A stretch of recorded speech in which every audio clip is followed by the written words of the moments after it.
Good evening to everyone, and welcome once again to the St. Martin territorial results that we'll be dealing with this evening in terms of the numbers that we'll be bringing to you.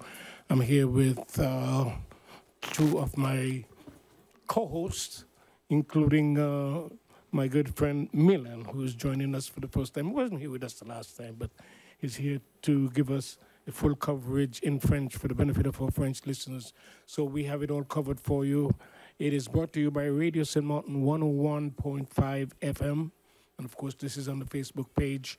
So we're looking forward in bringing you the information this evening. And I'm happy to have in my company two very competent people who are able to bring this information as smoothly as we possibly can. So here you go. Milan, welcome. Un plaisir pour moi de me retrouver là. C'est vrai que ça fait 5 ans qu'on ne s'est pas retrouvé autour d'une table élective.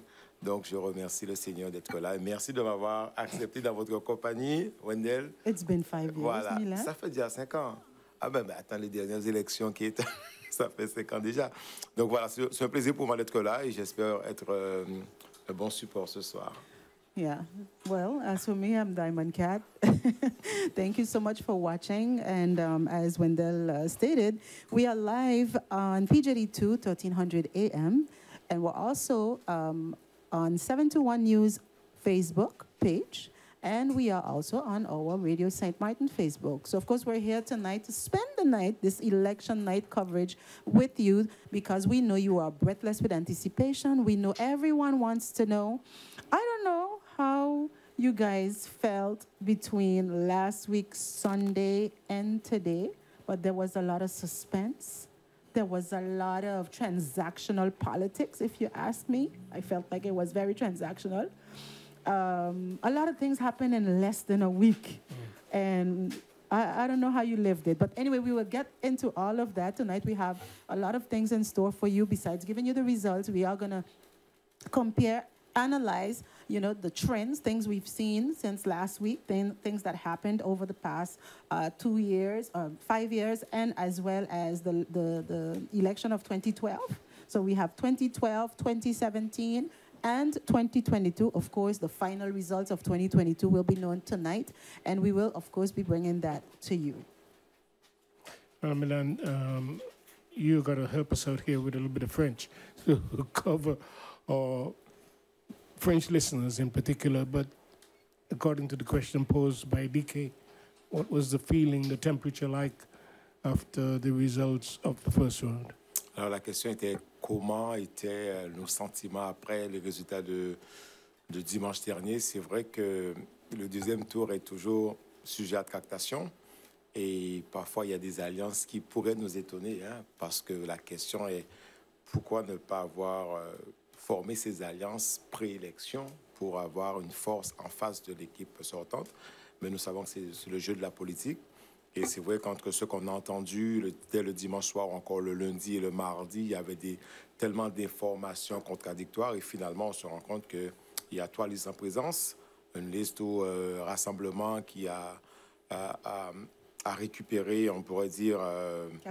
qui a fusionné, plus ou moins fusionné, Madame Valérie Damoiseau avec son équipe alternative. Et l'autre groupe, Génération Hope, avec Saint-Martin avec vous, également à venir. Donc... une fusion de 3 têtes et ce soir contre les deux forces en face du Team Gibbs. Donc, on va voir ce que ça va donner finalement ce soir. Alors, nous, moi, ce que j'ai noté en échangeant de façon générale avec la population, les gens nous appellent, on a un petit peu le pouls de tout ça. Il y a des gens qui sont restés littéralement sans voix. Il y a également eu beaucoup de mécontentement. Il y a eu, même au niveau des formations politiques telles qu'elles ont été présentées, il y a eu beaucoup de déceptions. Hein. Si on veut, aujourd'hui, on a 2 choses à faire. On a une île à gouverner et il y a l'envie, l'entrain, l'enthousiasme de cette jeunesse et de ces gens qui se sont greffés à cette campagne et qui se sont engagés pour la première fois, qui le vivent aussi comme une grosse déception et aussi beaucoup de leçons de vie. Moi, j'ai eu des gens qui m'ont dit, voilà, moi, j'ai appris, mais très, très avec une grande indélicatesse, ce qu'est la politique. It's kind of like the saying, Wendell, the necessary evil. I don't know, that's kind of like the way people kind of talked about it. It's like, what is this? People were kind of confused. And I'm not sure if that confusion was not there already installed prior to the first round, because when you saw the results with the way the balance of the scores were, it's kind of like, and that's what I felt during the whole campaign when we were getting the people, the presentations, the candidates going on various platforms and so forth. I was still, and I knew a lot of people that was still trying to figure out what is the difference between these people? What is clearly, where are we really truly going? And it didn't mean that they didn't have a clear difference, but when they delivered their messages, it felt very unison type of thing. Okay. Well, with that said, it simply means that these people end up making the decision to go out and vote, and the numbers, as usual, is for the votes cast per district. I'd like to share that with you because these are the official count at the end of each bureau. Bureau number 1, some 342 persons cast their vote. Bureau number 2, 322 persons voted. Bureau number 3, 481. Bureau number 4, 568 persons voted in that district. Bureau number 5, 614 persons voted in that bureau. Bureau number 6, 585 persons voted. Bureau number 7, 593 persons voted in Bureau number 7. Bureau number 8, 811. 811. And for Bureau number 9, 654 persons voted. Bureau number 9, 654 persons voted. Bureau number 10, 457. 457 persons voted in that bureau. And Bureau number 11, 575. 575 persons voted in Bureau number 11. Bureau number 12, 591. 591 persons voted in Bureau number 12. And Bureau number 13, 594 persons voted. 594. Bureau number 14, 359, 359. And Bureau number 15, 495. 495. Bureau number 16, 463. 463. And Bureau number 17, 428. 428. Bureau number 18, 540. 540. And Bureau number 19, 429 persons voted. Folks, this actually represents an increase in the amount of votes that was cast when it comes to the amount of people that made their decision after what Dick would refer to as being somewhat confused as to who these people are. Well, they made their decision to come out, and their voices will be heard. By the end of tonight, we'll know exactly who comes out the winner. Right. Eh bien, puisque Wendell est entré tout de suite dans le vif du sujet, nous allons commencer par vous rappeler les décomptes de la journée.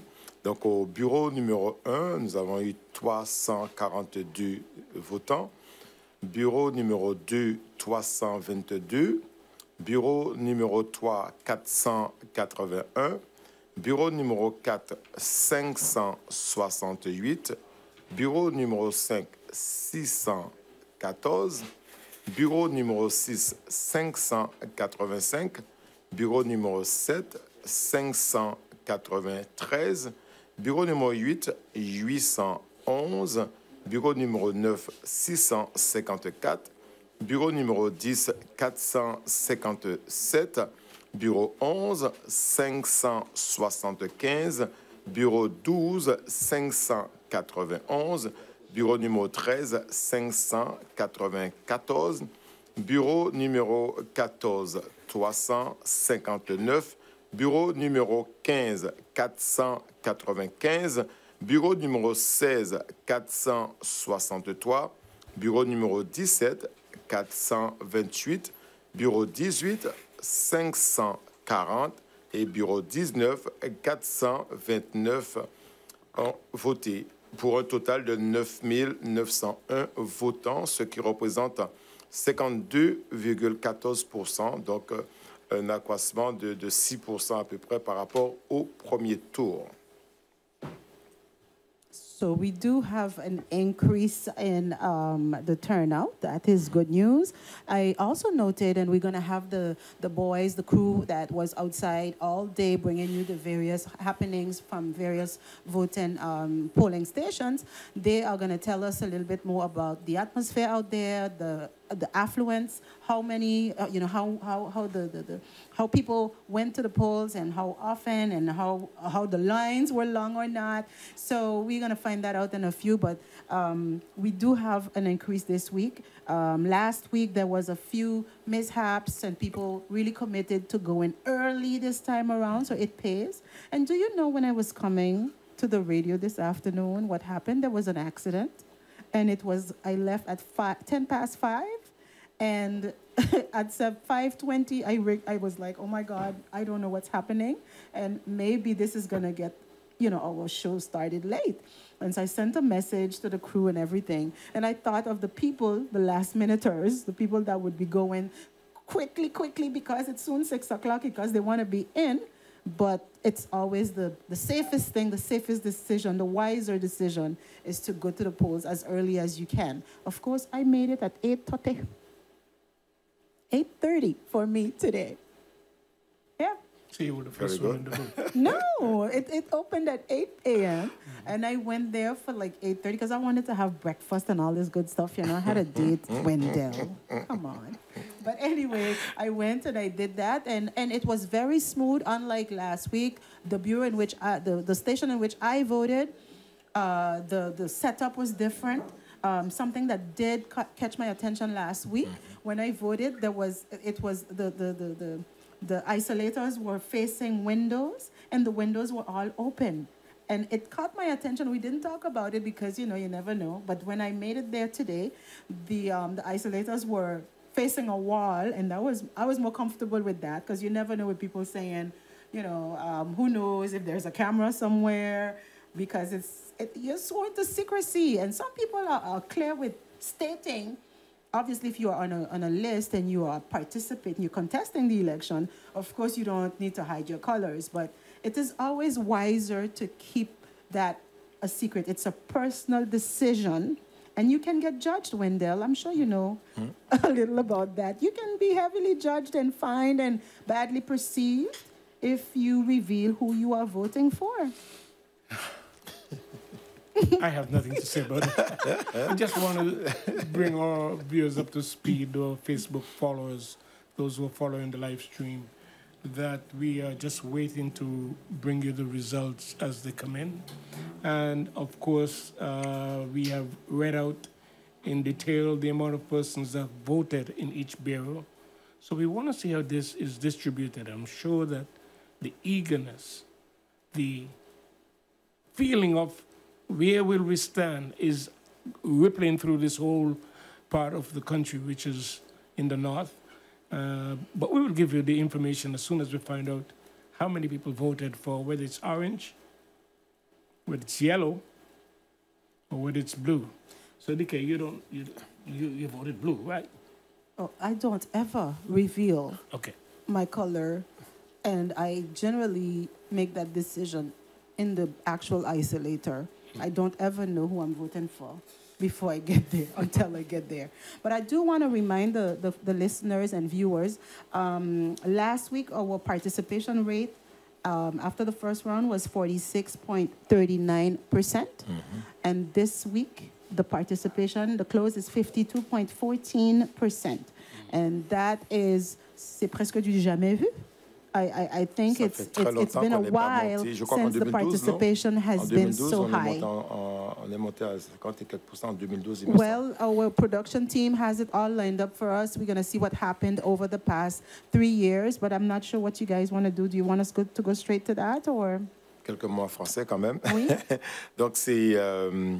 Donc, on veut simplement rappeler que par rapport à dimanche dernier, il y a eu quand même 6% de votes de plus. Et il nous semble, on va avoir les chiffres tout à l'heure par rapport à 2012, où on était monté, il me semble, si je ne me trompe pas, à 51%, si ma mémoire est bonne. On était monté légèrement au-dessus de 50%.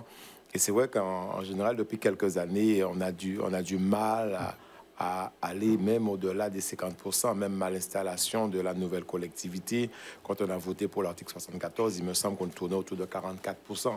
Alors, il y a une réflexion à porter par rapport à ça. Pourquoi nous ne votons pas comme auparavant, autant d'Albert Fleming, autant de petits, ça nous ramène à vraiment très, très longtemps. Pourquoi il n'y a pas cet tel engouement? Et comme tu as précisé tout à l'heure là, est-ce que c'est pas parce que il y a tellement de choses qui se passent entre les deux tours également, les gens sont un peu dans la confusion? Alors c'est ça la question qu'on va se poser ce soir. Est-ce que les gens étaient confus vraiment, ou est-ce que les gens vont confirmer leur vote, ou encore est-ce qu'ils vont sanctionner? On ne sait pas, en fait. On ne peut à ce stade que spéculer. C'est les résultats qui vont nous dire. Only the results will be able to give us a clear indication when they're.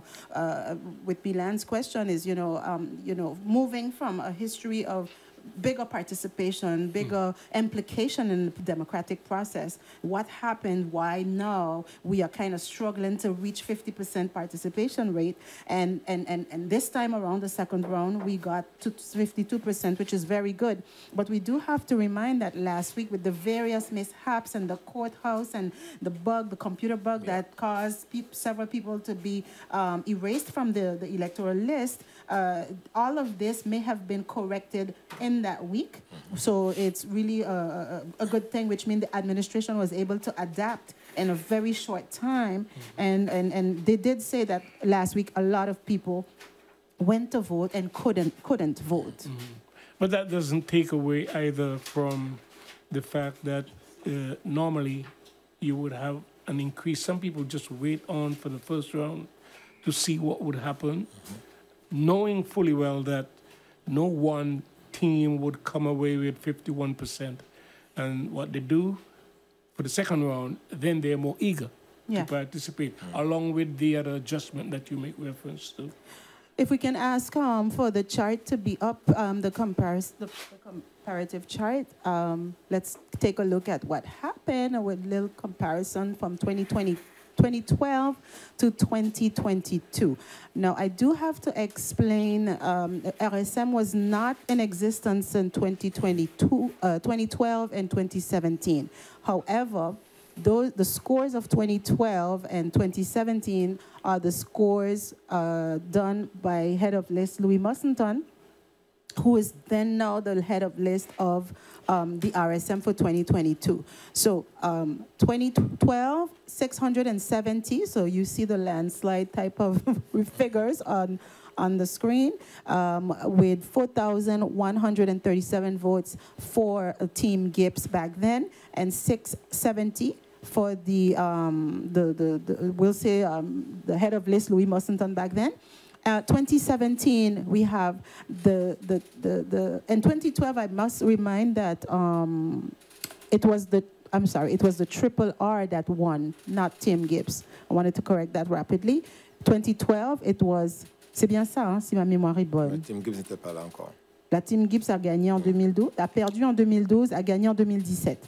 Donc c'était la Triple R, c'était la Triple, the RRR. It was the list headed by Alain Richardson. Right? If my memory serves me right. Okay, so 4,137. Okay, I'm getting the confirmation from my colleagues, so thank you so much for that. So 4,137 was the winners' total count for 2012, which was the Triple R headed by Alan Richardson back then. Then Team Gibbs that gathered 5,695 votes in 2017. And the team that got the 2138 was the Alliance. Well, it was the alliance of the head of list, Louis Musselton, along with head of list, Jules Charville for Hope. They made an alliance to go to the second round, and that's what they gathered together. And the 724 that we're seeing there is most... No, that's Hope. I'm sorry. Well, I guess I'm not too sure with what we have on the screen right now. Okay, let me say this. But for sure, the winner got the 5,695. We have the 2138, and then followed by the 724. Jacques Hamlet est en troisième position, donc je pense que c'est ça. En 2017? En 2017, oui, troisième position. Okay. I have another one here, so let me just check it out, just to have the correction done live for you, and so we don't have any type of misunderstanding. Let me just verify that rapidly. Donc on va vérifier les chiffres par rapport à ce que nous avons sur l'écran pour voir si nous sommes corrects en termes de, en fait, surtout les groupes, les partis. Il me semble que c'est Gibbs, ensuite Hope et ensuite. Voilà, parce qu'en 2017, en 2017, Jacques Hamlet, c'était un candidat à la députation, pas au conseil territorial. C'est bien ça? Okay. D'accord. OK, so on continue. Je vous laisse meubler pendant que je fais, la petite recherche. Ce serait bien. So can we get back the screen, please? Yes. Donc on rappelle qu'en 2012, il y a eu le parti Triple R qui avait remporté les élections avec 4137 voix. L'opposition était à 670 voix, ce qui était mené par... L'opposition de 2017? Oui, de 2012. Tu te souviens? 2012, c'était l'équipe de Triple R. Le RR1 qui avait gagné. Oui, et l'opposition, on avait retrouvé M. Gibbs à l'opposition. M. Gibbs, avec on va dire l'opposition avait reçu 170 voix. Et en 2017, le team Gibbs avait largement remporté avec 5695 voix contre 2138 voix à l'opposition et 724 voix pour le troisième parti. Nous sommes en train de vérifier les informations pour être convenables. Et au premier tour de cette année, c'était le groupe Rassemblement qui est sorti en tête avec 2128 voix, devançant la team Gibbs avec 2074 voix et Hope Generation avec 1465 voix. Et bien évidemment, nous attendons le résultat de ce soir pour voir par rapport au premier tour. Nous savons déjà qu'il y a eu 6% de votants de plus, voir où ces votes ont été reportés, ou est-ce que la team Rassemblement va conforter sa place, ou encore est-ce que M. Gibbs va combler, en tout cas, le vide qui le séparait entre les deux par rapport à 2017 où il avait bien évidemment plus de 4000 voix, ou encore est-ce que ça va être le parti avec Hope, la fusion Hope qui sera en tête ce soir. Donc nous commençons ce soir et nous sommes là pour un bon moment en attendant les résultats. Alors je veux juste amener, just want to give the precision on the 2012 results. So it was, yes, the Triple R that came out first, followed by Union pour la démocratie. Voilà. Et il y avait encore Union pour le progrès. On les a oubliés, les pauvres. La liste de Louis-Constant Fleming. Et il y avait également Saint-Martin pour tous. Et celui de Louis Mussington qui avait recueilli les 670 voix. So just to kind of clarify all of this. So the winner in 2012 was the Triple R, which was headed by Alan Richardson, followed by Team Gibbs, which was UD, and followed by UP, which was the team of Louis Constant Fleming. OK? Dont Daniel Gibbs était le dissident en 2012. On est d'accord. But in that year, the head of list, Louis Musselton, today's head of list, he scored in 2012 670. So the heavy hitters was not in those days Louis Musselton. I don't know if I lost you, Wendell. I really want to make sure that you got my correction so that I'm not, mixing it up. So that's why we have the 670. He wasn't a part of the opposition, but the fact that he is the head of list of 2022, that's the score he had in 2012. That's where we all got confused, thinking that it was the first, second, and third. All right, so just wanted to clarify that. We're making time. In a few seconds, we're gonna get the road team to join us to kind of come and give us the details of what happened during the course of the day. Wendell, are you ready? We're gonna take a break right now just to get them on set. Okay, it's a break time. I was thinking that I would have gotten a chance for the benefit of the English viewers to get that comparison up. I think I figured. You figured it out? Yes, pretty much. And if that graph can come back. In 2012, it was the MAP party that was in the race with the Triple R. And the Triple R was, of course, representing the Win, which they got 4,137 votes to win. And at the time, the yellow was Louis Mussington, representing Louis Mussington, who never did make it to the end, but at the same time, their votes were 670. Then in 2017, you have Louis Mussington running again, but as MJP. He got 2,138. The MJP got 2,138. And their winner at the time in 2017 was Team Gibbs, who had a sweep with 5,695 votes, which allowed him to win 18 seats.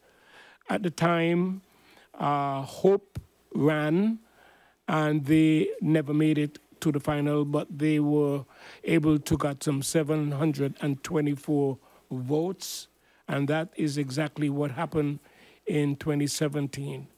Now, in 2022, we're looking at what happened for the first round. 2,128 were the amount of votes that Louis Mussington, who then ran, or who is now running, an RSM. So you have to realize that he had made some changes in terms of his team going up for the territorial elections. And he won with 2,128 votes. Second was, a very close second at that, was the Orange team, Team Gibbs, with 2,074 votes. And right behind was Hope Party with 1,465. All three had enough votes to participate in the runoff. They have made their alliances, and those are the results we are waiting to bring you as they come in this evening. In the meantime, I'm joined and left with the responsibility of speaking to Jean-Marc and Andrew, who have been covering what has been happening out there.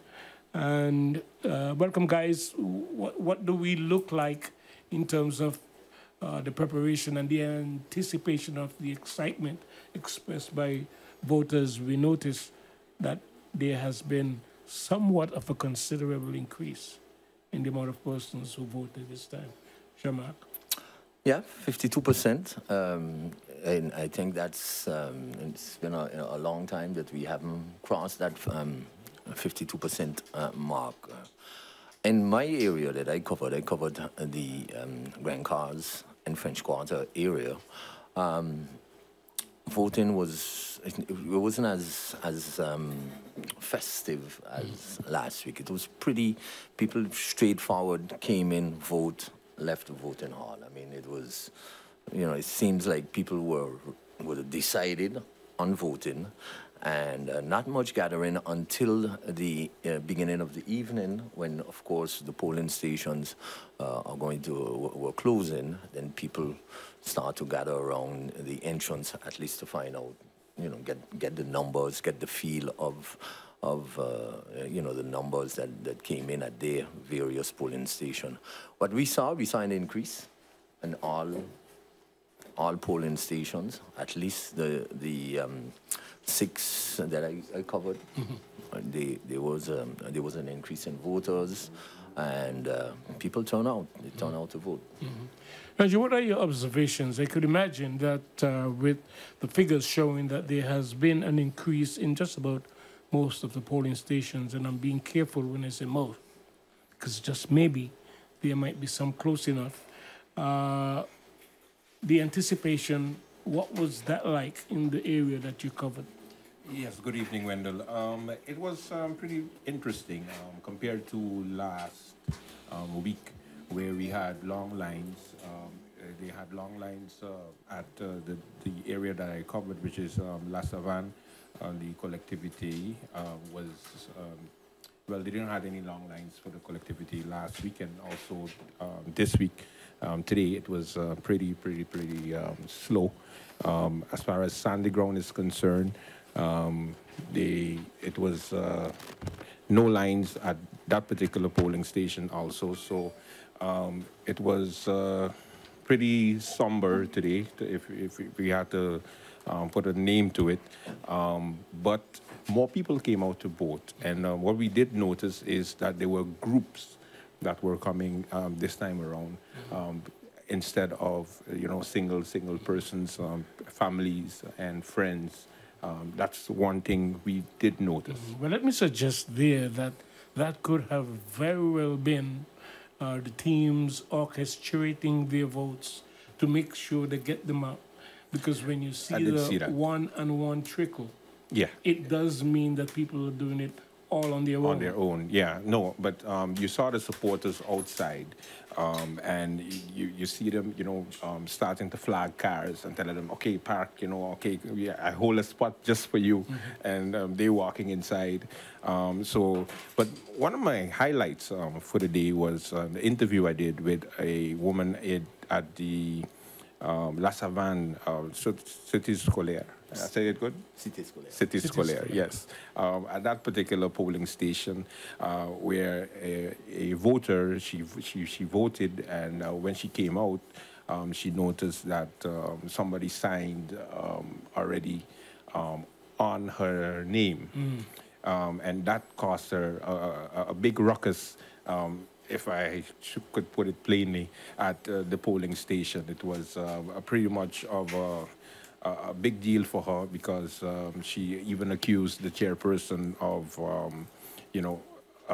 rigging the votes. However, it was quickly rectified by the chairperson of the voting bureau, and also officials at the collectivity, that it was a simple mistake, and process verbal was made, a report was made indicating that.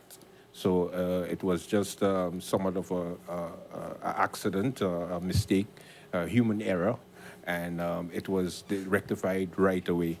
I do know that Net also told me that somebody else called and said they had a similar situation at one of the voting bureaus. So at least 2 incidents like that took place.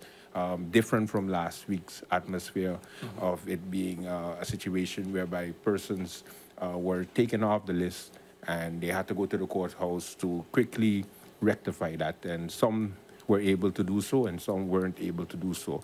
However, we did see the increase of the number of registered voters within a week time span, because last week they had about 18,000 plus. And now it's close to 19,000. It's almost just a couple of votes shy, or registration shy of it being 9,000 eligible voters. So we did notice that the collectivity was able to rectify the situation and get people back on the list, since it was their fault. Well, we have 9,901 persons that actually voted. I wanted to get your take, Jean-Marc, on Cité Scolaire Robert Wenham in La Savane, where there are 2 districts, District 8 and 9. Last election, which was last week, District 8 was the highest percentage of voters that turn out at the polls. They had 54%.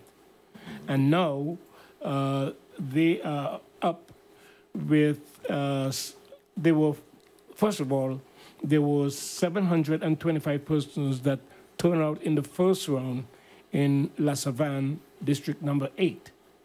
Now it's 811. And likewise in district number 9, which includes Monorail, Rambo, Colombert, and Fries Bay, as well as Cripplegate, that area, they also increase from 568 to 654. So the most and busiest bureau seem to be that in La Savane when it comes to the turnout.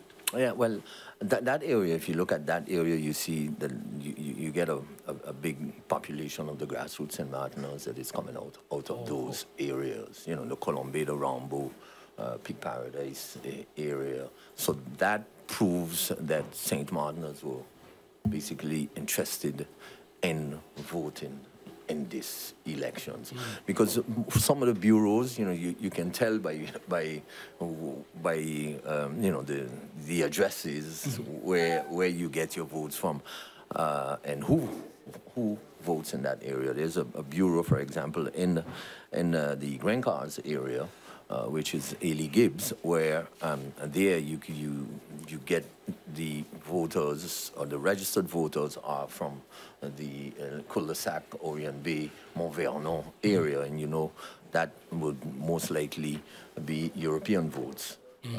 So you can tell who came out and voted, but in the La Savane polling station, it's a high grassroots St. Martin population. That speaks for itself, because they're the ones who want to make their requests known in terms of who they want to be represented by. Let me just remind our viewing audience and our listening audience who is listening to us, even on the Dutch side at PJD2 and the Facebook page of Radio St. Martin, as well as, I'm told, 721 is also plugged in here, that we are awaiting to bring you the results of the territorial elections, and this is, of course, the runoff, as we would refer to it, the second part, waiting to bring you the results as soon as they come in. So you're not missing anything for the moment. They are verifying the counts, and when they are doing this, Jean-Marc, what is the atmosphere like, and who are the ones that are allowed in that area? Well, they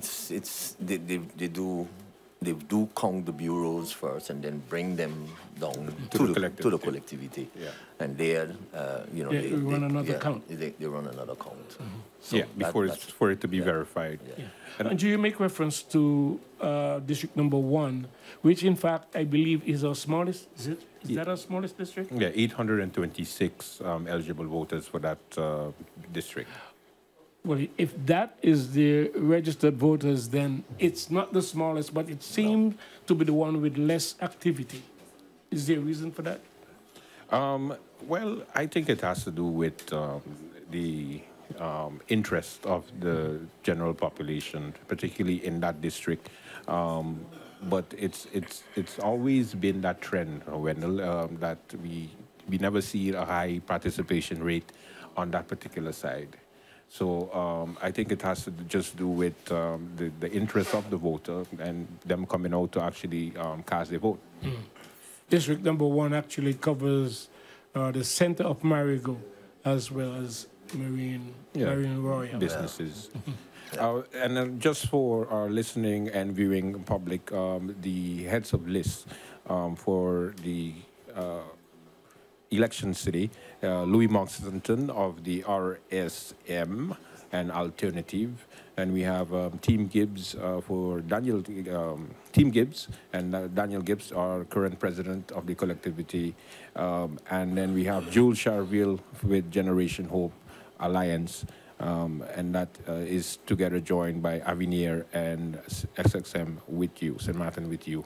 So those are the 3 lists, because I did notice that some people were asking who is the heads of list for tonight, which I don't understand how they don't remember. Jean-Marc, is there anything you would like to add in terms of those lists? Because if people are wondering, yes, there has been 2 alliances. Yes. RSM making alliance with Alternative. And then you have Team Gibbs, which stands on his own. There's no alliance there. That's his team. And then you have Avenue of St. Martin and Hope, as well as St. Martin with you, joining in an alliance under the Hope branch. So the leader for each one would be who? Would be? Would be asking you to expound on who would then lead both the alliances. Well, the leader normally leads in on inauguration day, for example, because here we vote in the territorial council, 23 seats that is being that needs to be filled. So during the inauguration is when now they vote in the president. But it is almost automatic that the leader of the list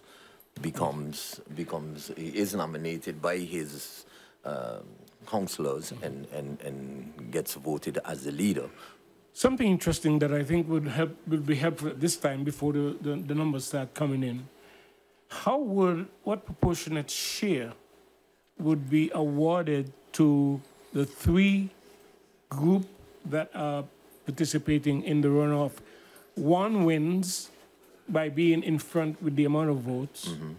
Then how much seats would that person get in a 23 councils? Well, there's a calculation, you know, that is in the French legislation. But usually, you know, just to make a big picture of it, you have 23 seats. Yes. From the past elections, we noticed that, for example, when Triple R won, they got 17 seats. You know, that one, and the rest is shared with the opposition by proportion. So, but Team Gibbs got 18. So yeah, because they have an overwhelming majority. Okay. So they got 18 seats. But once you win the election, you have 8 seats outright. And then they go by proportion after the 8 seats. So it is, you know, it's a bit different than you know, elections in the South, where you automatically have an absolute majority. It's going to be very difficult to have, you know, to have government falling on our side. So you have, then the second party will share, the second and third party will share the 7 remaining seats or the 6 remaining seats, depending on how the numbers fall. Here we can safely say that we may look at a 16 to the winner. Yeah, to the winner, because, you know, it seems, looking at the numbers from last week, the numbers are very close.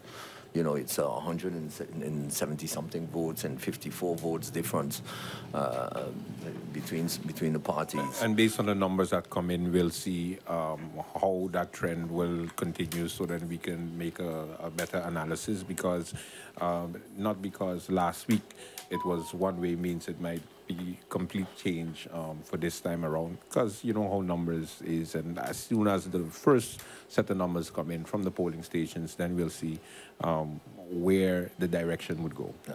So the opposition gets maybe 5, will get 5 and 2. That would be 7. Yeah, that would be 7 and 16. And 16 if there is a majority. very slim margin between. If there is a bigger margin, then you can pick up the 17th seat or 18th seat. But okay, so far we're looking at the numbers, and it doesn't tell us just yet how these results are going to come in. There's a tendency of having a pattern built up based on the first or maybe second or third bureau when they're in.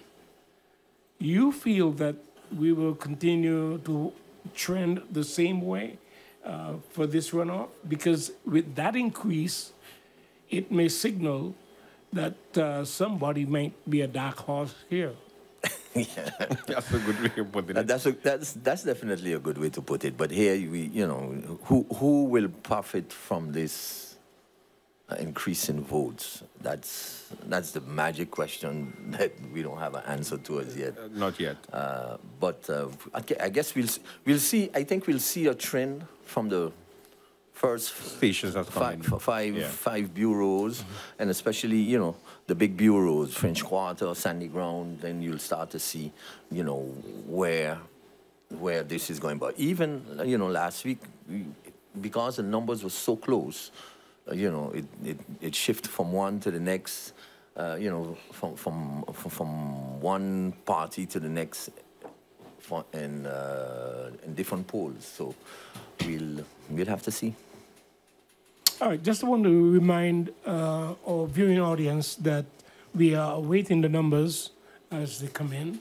Yeah, maybe you could go over the numbers again for... I certainly will, Andrew, thank you very much. Because, but I want to point out that we have the polls that you have, the area you have to watch is really La Savane, that same dense area you talk about, Jean-Marc, where there are a lot of grassroots and mountain people who live in that area, and also Bureau number 18, that's in French Quarter. They have a 56% turnout. And in La Savane, district number 8, they have a 60% turnout. These are significant and worthy numbers to keep in mind, simply because at the end, what you would quickly realize is that the most people who are out front to have their say is definitely, I want to thank Jean-Marc, as well as Andrew, who are on the outside. Thank you guys for sharing that information, as DK is back in with me. And DK, you heard the story, as well as Milan, of course. You heard the story about the density of votes that involves lots of St. Martin people, so we want people to focus a little bit on these two districts, which is La Savane, district number 8, that with a 60% turnout, and also in French Quarter, district number 18, with 56%. All other bureaux are below those numbers. So, Milan, what does that say when it comes to who really want to have a result, a resounding result, and the message that is sent by the voters as to who they want to represent them? Alors, c'est vrai que j'ai pas les statistiques de la semaine dernière par rapport à ces bureaux, par rapport à qui ils ont voté pour, mais en tout cas, c'est un message qui est vraiment fort pour dire que on veut quelque chose, peut-être de nouveau, peut-être un changement. Donc, on veut s'exprimer. Donc, il est temps pour nous de donner nos votes. Et ça exprime bien que là, 60% du côté de Cobligate, Fiersby, Colombie, Rambo, Mornorelli. Est-ce que tu sais pour qui était sorti en tête dans cette... Est-ce que tu as l'information? We are going to... we have results. Attends, est-ce que tu as l'information déjà? Non, je ne l'ai pas. Et sinon, également au bureau, où il nous parlait du bureau à Grand Case, à quartier dans le bureau numéro 12, où il y a vraiment un message fort, à 51%, ou encore au bureau numéro 13, où il y a 53% de votants, ce qui est pas mal. D'accord. Thank you so much, Milan. We are going to the screen. We have our first set of results that we're going to share with you right now, before we continue our discussions. Here you go. Team Gibbs, 159 votes, and that is polling station number 1, which is Hôtel de la Collectivité, with a participation rate of 41.40%. Second, 126 with the Alliance RSM and Alternative, followed by the Hope Party, Generation Hope, with 50. Let me repeat that. Team Gibbs is coming out first in this polling station, 159, followed by the RSM and Alternative Alliance, followed by 126, RSM and the Alternative, followed by the Generation Hope. In that polling station, we had 342 votes cast, 335 of which were valid ballots, and 7 disqualified ballots that were either blank or null. Donc, We have another result. Avant de faire le français, we have another polling station ready. Let's go straight to it. Let's go straight to it. Okay. So, on va remettre. So, can we get the voting bureau number 1, polling station number 1? We have the results for you. We already saw that Team Gibbs came out ahead with 159 votes. Okay, this is the second one now. The second one. Okay, so this is polling station number 2. So we just had number 1. And the voting station, polling station number 2, which is Émile Choisy and Concordia, we have 189 for Team RSM and Alternative, followed by Team Gibbs with 71 votes, and by the Generation Hope with 55. A total of 323 votes, out of which 315 were valid, and 8 were either blank or null, a participation rate of 52.10%. Can we have the first screen so I can give it in French, please? Yes, let's go to the After we'll first follow? screen. Yeah, the first screen. Polling station number 1. Alors, pour le bureau numéro 1, qui se trouve à la collectivité Saint-Martin, nous avons Hope Generation avec 50 voix, Team Gibbs avec 159 voix, excusez-moi, Team Gibbs avec 159 voix, et le Rassemblement Saint-Martinois, 126 voix, pour 342 votes, exprimés, on va dire. Suffrage exprimé, 335, blanc ou nul, 7. Donc, je répète, Hope avec 50 voix, Team Gibbs, 159, et Rassemblement Saint-Martinois, RSM, 126 voix pour le bureau numéro 1 du côté de la collectivité de Marigot. Bureau numéro 2, yes. Polling station number 2. Can we see it again, please? Donc, au bureau numéro 2, qui se trouve à l'école Émile Choisy à Concordia, Hope avec 55 voix, Team Gibbs avec 71 voix et RSM 189 voix pour 323 votes et suffrages exprimés 315. Donc 8 blancs ou nuls. All right, so there you have it. As far as, do we have another polling station number 3? Let's go back to our graph. Polling station number 3 is in, so we will recap right after we give you polling station number 3. DK. So polling station number 3 at Émile Choisy and Concordia, 266 votes for the Alliance RSM and Alternative, followed by Team Gibbs with 130, followed by Hope, the Generation Hope with 73. I repeat, 266 for RSM and Alternative, followed by Team Gibbs with 130, followed by Generation Hope with 73. A total of 484 votes cast, out of which 469 were valid ballots and 15 were disqualified or blank, null. And the participation rate there, 51.27%. Donc, au bureau numéro 3, l'école Émile Choisy à Concordia, le groupe Rassemblement Alternative récolte 266 voix. Team Gibbs, 130 voix. Generation Hope, 73 voix pour 484 votes. Suffrage exprimé, 469. Blanc ou nul, 15 pour une participation de 51,27%. All right, so let me just recap all 3 for those of you who are following and would be interested in the English version. We have 3 polling stations or 3 bureaus that are in already.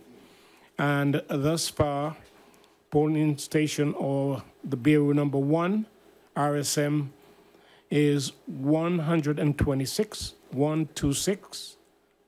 Team Gibbs, 159. 159, and Hope 50.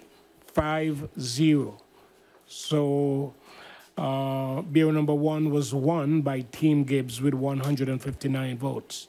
Then you go to Bureau number 2 with 189 for RSM, leading that Bureau.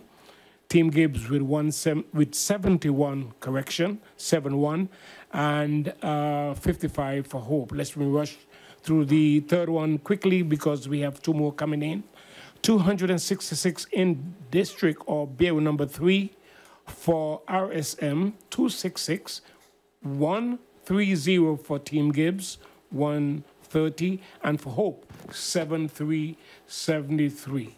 So that Bureau number 3 was won by RSM. Now let's cue ourselves and get ready to bring you the other 2 bureaus that are in. Yes, so we have polling station number 19, which is Omer Arondel in French Quarter, with a 261 votes cast for RSM and Alternative, followed by Team Gibbs with 86 votes, followed by Generation Hope with 70. I repeat, 261 for RSM and Alternative, Team Gibbs 86, and Generation Hope 70. On fait le français? Donc, bureau numéro 19, à l'école Omer Arundel à Quartier d'Orléans. Arrivant en tête, le groupe RSM Alternative avec 261 voix. Team Gibbs avec 86 voix et Hope Generation avec 70 voix. Pour 429 votes, 417 suffrages exprimés, 12 nuls ou blancs. Le taux de participation a été de 46,78%. All right, so there you have it for... We have another one. Oh, okay. Number 6, I believe. While we wait on the very next bureau that would come in, let me quickly recap that bureau number 19, which was just given to you, 261 for RSM, 86 for Team Gibbs, and 70 for Hope, with RSM winning that bureau. Yes. Do we have the polling station number 6, I believe? No? No, not as yet. Okay. So, of course, we're going to be bringing you all the results as we get them. As soon as we get them, whatever we're doing, we're going to be interrupting what we're doing to go straight to the results because we know that's what you want to know. We have shared with you a few, the results. And as you can see, those of you who are viewing, for those of you who are listening in Radio Land, we're going to describe that for you right now. What does those figures mean for now? It means that the lead is for Team RSM with Alternative. They for now have 842 votes, followed by Team Gibbs with 446, followed by Generation Hope with 248. 54.8% for RSM, 29% for Team Gibbs, and 16.1% for Generation Hope. That is only for the four voting bureaus that we have so far received, which are Wendell, number 19, number 1, number 3. 2 and 3. Okay, 1, 2, 3, and 19. Je te laisse. Donc, pour le moment, could you put back the screen, please? Pour le moment, on a reçu 4 bureaux. Donc, bureau 1, 2, 3 et 19. Le RSM Alternative avec 842 voix pour l'instant.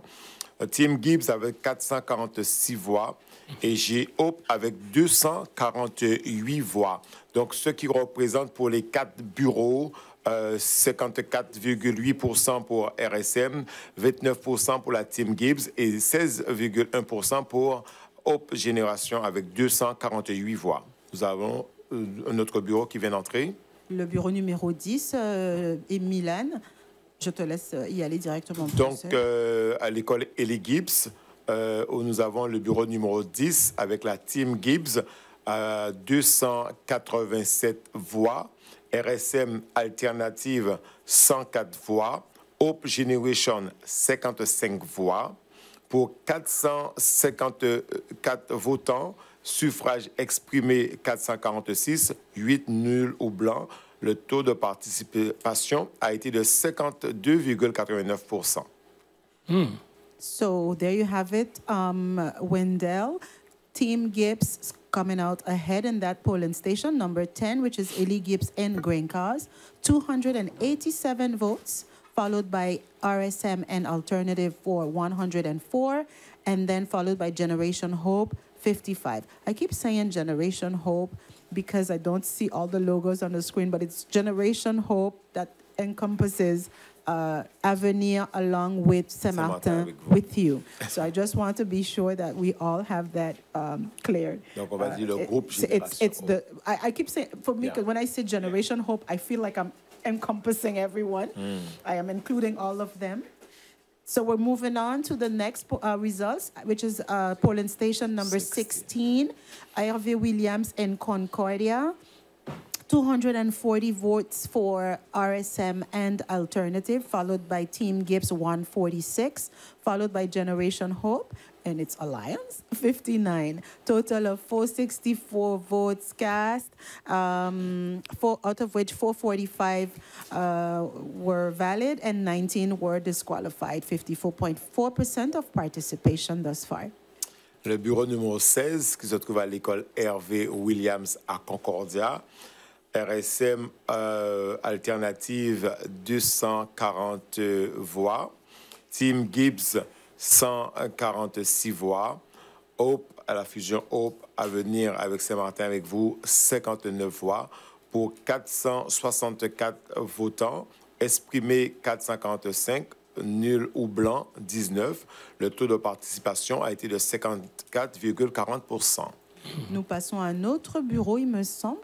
Yeah, Il y a un autre All right, bureau. I think 7 is also ready. Ready? So we are moving rapidly, folks, and we'd like you to concentrate on these numbers as they come in. So bureau number 7 is also in. Let's go to that in terms of the results. Not ready? Okay. All right. So there you have it. We've had 6 polling stations or 6 bureaus that are in. Polling station number 1 or bureau number 1, 2, 3, 10, 16, and 19. And thus far, you have RSM in the lead with 1,186 votes, followed closely by Team Gibbs with 879, and trailing behind is the Hope team or the Hope Alliance with 362. The pattern is starting to show for now. Although I do want to say something, people are asking questions as we go along, and a very pertinent question I find is to find out, you know, do we have any type of predictions? And we kind of stated there are no predictions possible for now, besides the fact that we will have all parties in the Territorial Council at the end of the day. But we have polling station number 7 ready. Yes. Let's go to that. 268 votes for RSM and Alternative, that alliance, followed by Team Gibbs with 198, followed by 117 for Generation Hope and its partners. A total of 595 votes cast, out of which 583 were valid ballots and 12 were disqualified, for a total of 52.47 participation rate. On a le bureau numéro 7, Aline Anson à Sandy Ground. On a le rassemblement alternative avec 268 voix. La team Gibbs avec 198 voix. Et Hope et compagnie à 117 voix. Pour 595 votants, 583 suffrages exprimés, 12 blancs ou nuls pour une participation de 52,47%. Can we get the chart? 1,454 votes for RSM for now, which is 48.3%, followed by Team Gibbs with 1,077, which is 36 or 35? 35.8%? Okay. Followed by Generation Hope with 479 votes, which is 15.9%. Donc, pour les 7 bureaux, sur les 19 que nous avons déjà reçus, on a RSM Alternative avec 1454 voix, suivi de la Team Gibbs avec 1077 voix, et Génération et Famille à 479 voix, ce qui voudrait dire pour l'instant 46% des voix va à RSM Alternative, 38,9% pour la Team Gibbs et 16% pour la Team Hope Avenir Saint-Martin-Gvaux. All right, I believe 17 is in now, so we can go to 17, DK. Yes, polling station number 17, Ellie Gibbs and Grencaws, which clearly marks Grencaws very territorial for Team Gibbs. 256 votes for Team Gibbs and Grencaws, followed by RSM with 89 votes, followed by 70 for Generation Hope, total 426 votes cast, out of which 15 were valid and 11 were disqualified. Participation rate there was 48.25%. Donc, bureau numéro 17, école Ellie Gibbs à Grencaws, on pourrait dire le fief de Daniel Gibbs, avec la Team Gibbs à 256 voix, encore votants pour eux. Et ensuite, le groupe Alternative RSM à 89 voix. Hope et Famille à 70 pour 426 votants, suffrage exprimé 415, blanc ou nul 11 pour un taux de participation de 48,25%. Allow me to just make reference to that particular bureau where Team Gibbs is often strong. It is worthy of noting that that includes Mount Vernon, Anse Marcel, and cul-de-sac. Yes. The density of the people who live in that area. What do you mean by that?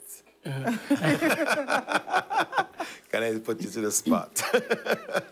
It's a pretty diverse area, although, because sometimes people argued, oh, it's Caucasians and so forth, and not really different. People live in those areas. C'est la pêche, le poisson, c'est le territoire de tout ça. So it's not specifically that mass. I mean, only the people that were in those stations can say. I know. I just wanted to make it. Say to Milan. I love it. I love it. I love it. Good one. Okay, well, I'm not sure. I believe, given the results of Team Gibbs, different people are voting for him. He has a diverse crowd, and that is clear because the Marigot polling station was not. It was a place where he got some numbers as well. So you know. But it does represent. It does represent strong points for him. They are. Yes. Yeah. Because you would want to ask the question in Grencaws, which has a high density of local people as well, but they are in certain areas. Right. We were mentioning, as far as this one is concerned, we were mentioning Mount Vernon, and Marcel, and cul-de-sac in general. Well, we're bringing the numbers as they come in, folks, and they are coming in quite rapid, which is important because we will get an early night, so we will find out quickly who are the ones that has been chosen to be the winner. So far, RSM remain in the lead despite the strong showing in Grencaws by Team Gibbs. Can we have the figures? Is it possible to have the figures again? Sure, why not? Let me give that for the benefit of the English viewing audience and listeners. Number 17 that most recently came in, the numbers are 89 for RSM. And for Team Gibbs, 256, followed by Hope Team with 70. Hope The general figures. Possible to have the general figures, please?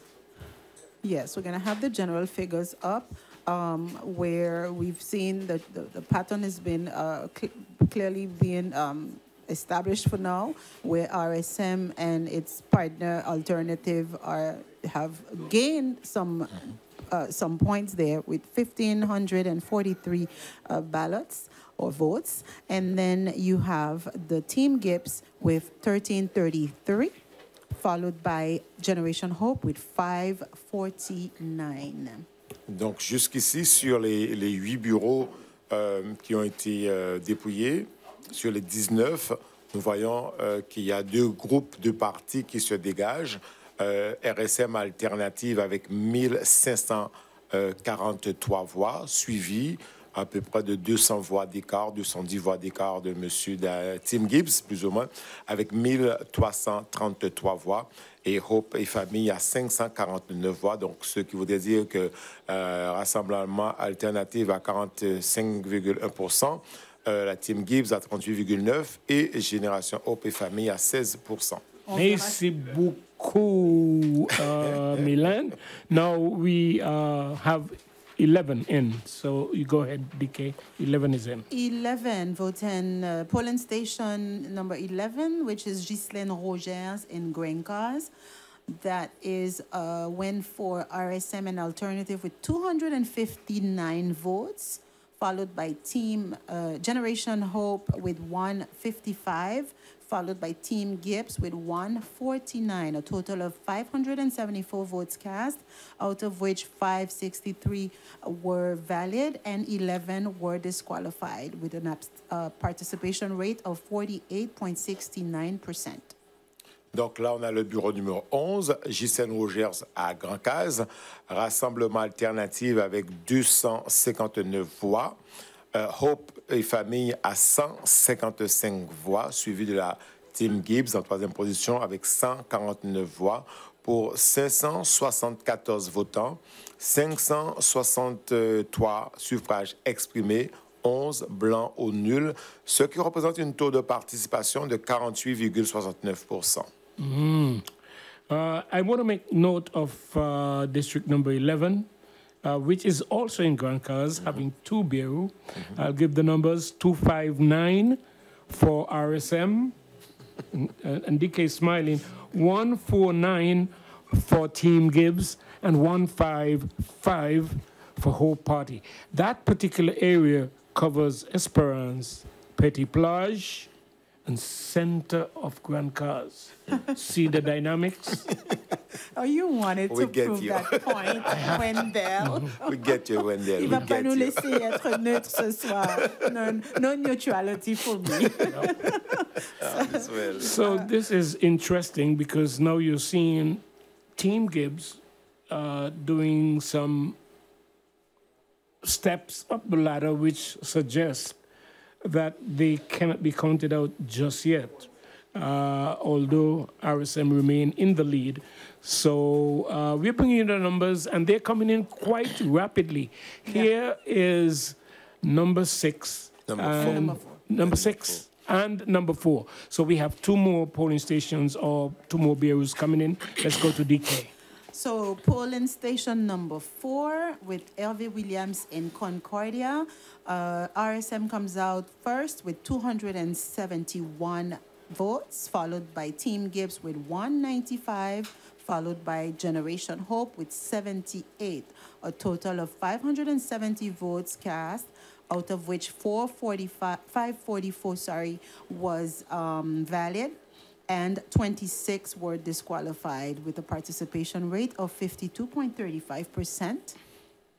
Donc, bureau numéro 4 à l'école Hervé Williams, là où j'ai voté, Diké, avec Rassemblement et Alternative à 271 voix, la Team Gibbs avec 195 voix, Hope et Famille à 78 voix pour 570 votants, suffrages exprimés 544, blancs ou nuls 26, taux de participation 52,35%.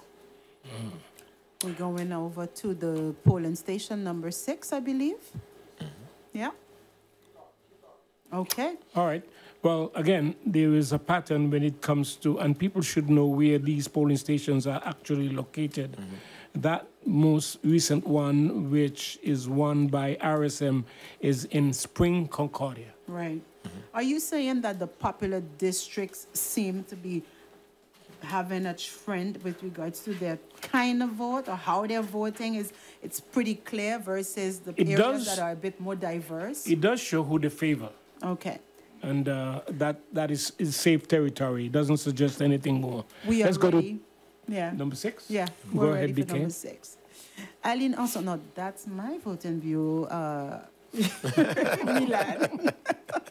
I guess it's going into Wendell's logic of the popular crowd. RSM and Alternative coming out with 271 votes at polling station number 6, Alinanson Sandy Ground, followed by Team Gibbs 197, followed by Generation Hope with 112. 594 votes cast, out of which 580 were valid and 14 were disqualified, a participation rate of 53.47%. Bureau numéro 6, école Aline Anson à Sandy Ground, avec RSM Alternative 271 voix, la Team Gibbs 197 voix, Hope Génération et Famille à 112 voix pour 594 votants, 580 suffrages exprimés, blancs ou nuls 14, pour un taux de participation de 53,47%. All right, so that's voting Bureau number 6, most recent one that came in, from 594 votes that were cast, 271 for RSM, 271, 197 for Team Gibbs, 197, and 112 for Hope. Again, that district or that bureau won by RSM and keeps them in the lead thus far.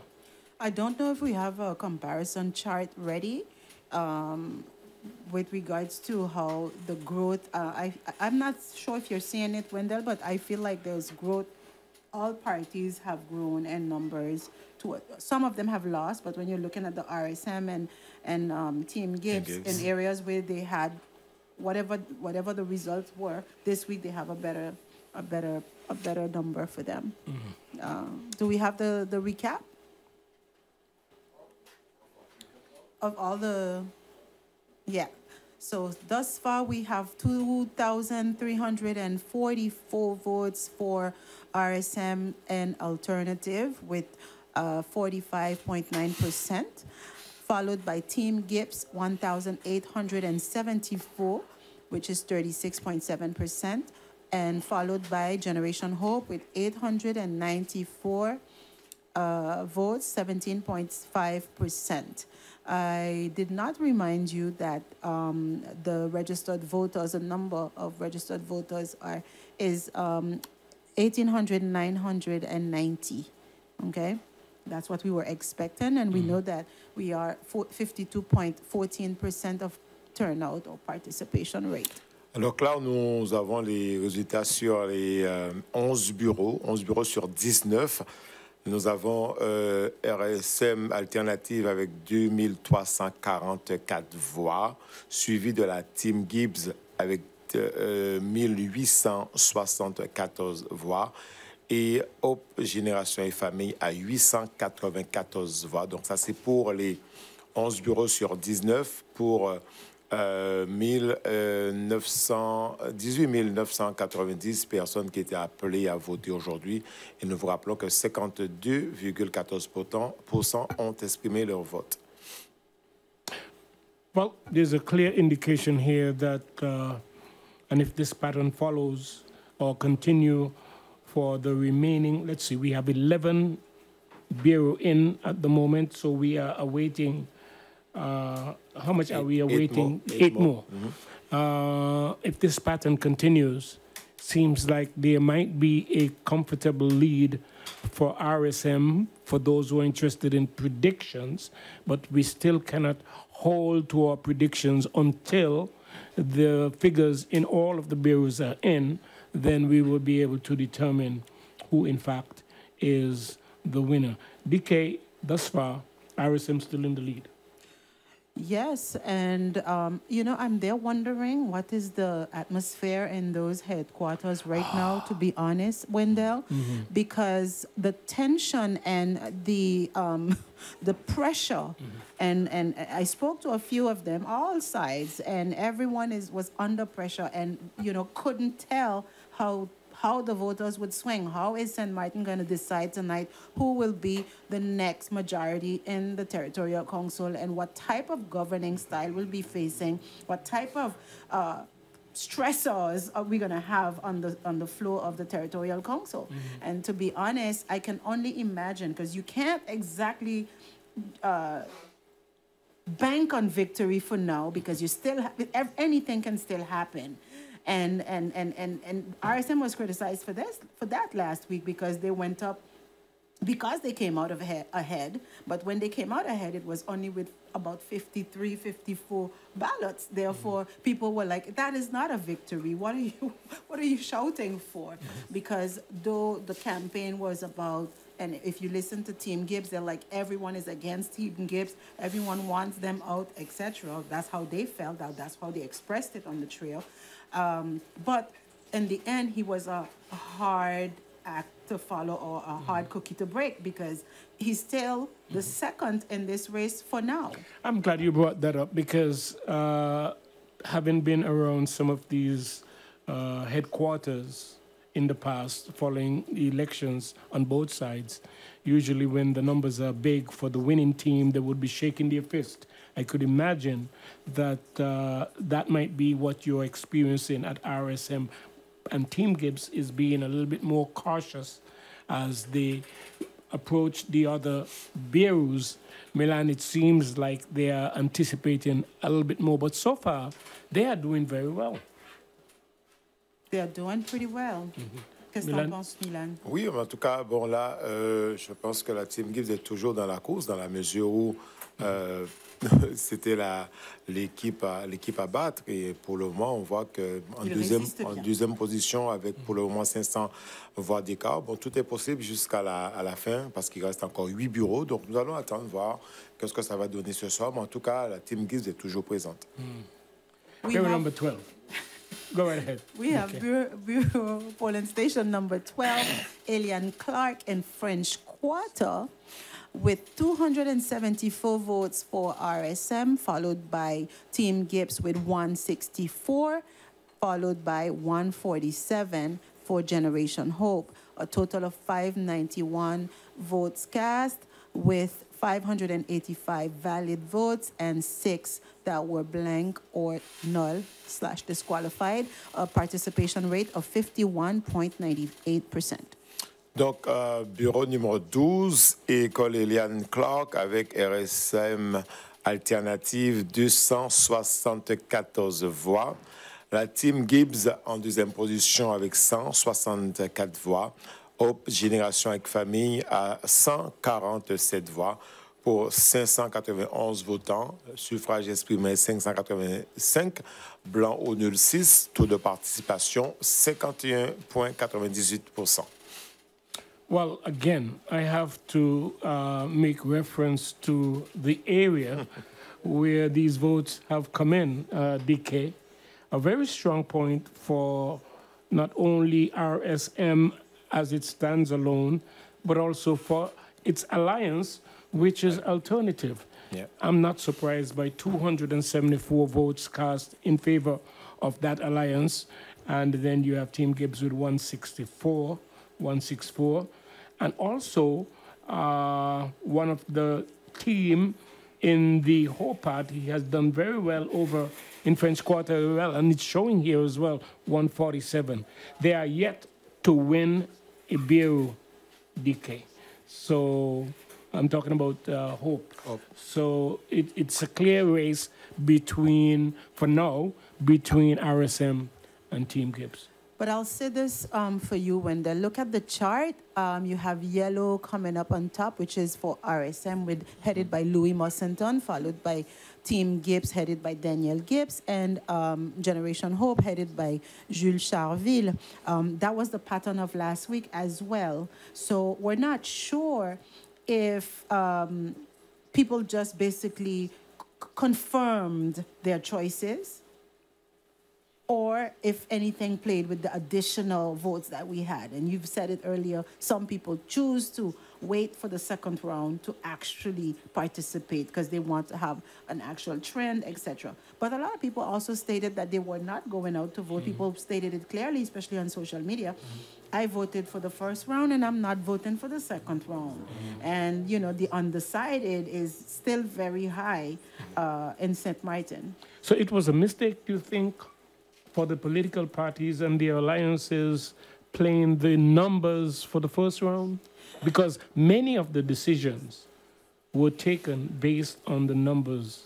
I wouldn't call it a mistake, but I think we underestimated, or they underestimated, the reaction of the St. Martin voters. And I think, you know, the St. Martin people are more political than they say they are. You know, a lot of people, they're like, oh, it's politics, it's always the same, we're not participating. But the numbers are saying something about them, their posture for this election, the conversations we had. We'll continue this in a minute as we get the results for polling station number 13 coming up on the screen right now, with a clear victory for RSM and Alternative with 346 votes, followed by Generation Hope with 120. And lastly, Team Gibbs with 116. 594 votes were cast, 582 were valid votes, and 12 were disqualified. The participation rate in that bureau, number 13, Arundel, Omer Arundel, in French Quarter, was 53.32%. Donc, un bureau que, il me semble que RSM avait déjà gagné la semaine dernière, en compagnie d'Alternative. Cette semaine, deuxième tour, 346 voix et devance Hope Génération et Famille à 120 voix. Et la Team Gibbs arrive en troisième position dans ce bureau avec 116 voix pour 594 votants, 582 suffrages exprimés, blancs ou nuls, 12. Taux de participation, 53,32%. On voit que les choses ont tendance à se préciser pour RSM et Alternative. We're going to get the overall chart so we can give you that indication as well. So basically it means Louis Mossington is leading with 2,964 votes, followed by Daniel Gibbs with 2,154 votes, followed by Jules Charville with 1,161 votes. In percentages, that equals 47.2% for RSM, 34.3% for Team Gibbs, 18.5% for Hope, Generation Hope. Donc, avec les 13 bureaux exprimés, on peut dire pour l'instant, RSM Alternative a plus de 810 voix d'avance parce que le Team Gibbs, Team Alternative et RSM a 2964 voix, suivi de la Team Gibbs avec 2154 voix et Génération Hope et Famille à 1161 voix, donc 47,2% pour le moment pour RSM Alternative, 34,3% pour Team Gibbs et 18,5% pour Hope Génération et Famille sur 13 bureaux sur les 19 pour le moment. And the pattern seems to be holding up, folks, as we look at all 13 bureaus that have been given. Again, RSM continue to maintain the lead, with Team Gibbs following. Can't say closely anymore because there is a huge disparity at the moment, but you still can't count them out with a remaining six bureau to come in. Things can actually change, but the pattern that has been set, DK, continues. Yeah, you know, when when I was saying that the St. Martin voters are more political than they say they are. You know, we're not voting, we're abstaining, but they're clearly speaking, they're clearly displaying political behavior with those votes. And if you think about the various arguments that we had, you know, the Team Gibbs were saying, you know, I need time. And I need this extra time to continue on with the journey, and especially because I made a lot of provisions. And I think that's where his message was not, quote unquote, accepted, is that, and we see it always in communication. If I am trying to communicate something to you, I need to always ensure that you have received what I meant to communicate. And the Team Gibbs, or should I say Daniel Gibbs, and his style of governance, he was unable to express his style of governance that he calls constantly a method. It's his method and so forth. And his opponents used this against him. And most likely the counter argument was heard by the people. And I don't think the people were highly influenced, but what they did is they compared the arguments with what they were living. And a lot of the things that Team Gibbs or the president has done within his governing period and for this last mandate is he did things that people may not have been able to touch. It was not palpable to them and didn't mean much to them. So yes, he made some progress perhaps with Europe. Yes, he said that he made provisions about over 150 million, if not up to nearly 300 million that are there ready for use. But because the people were unable to see something materially happening, that may have caused him this actual election, because also the opponents used it as an argument. I don't know how you guys feel. It's a little early to count them out still. No, we're not. But what I'm saying is the pattern that we're observing, if we base on last week's results, okay, let's go to, what are we looking at? We have election results per poll. So there you have all the numbers that RSM gathered so far in the various polling stations that are in for now. You said we had 11 of them that are in. So number 13. 1 with 126. Tu vois? Vous voyez, comme vous avez des lunettes. I'm seeing 389? Alors, bureau numéro 1, c'est 126. Bureau numéro 2, 189. Oh my God. Bureau numéro 3, 266. Nous parlons du groupe RSM Alternative. Bureau 4, 271. Bureau 6, 271. Bureau 7, 268. Bureau 10, 104. Bureau 11, 259 voix. Du bureau 12, 274 voix. Bureau numéro 13, 346 voix. Bureau 16, 240. Bureau 17, 89. Et bureau 19, 261 voix.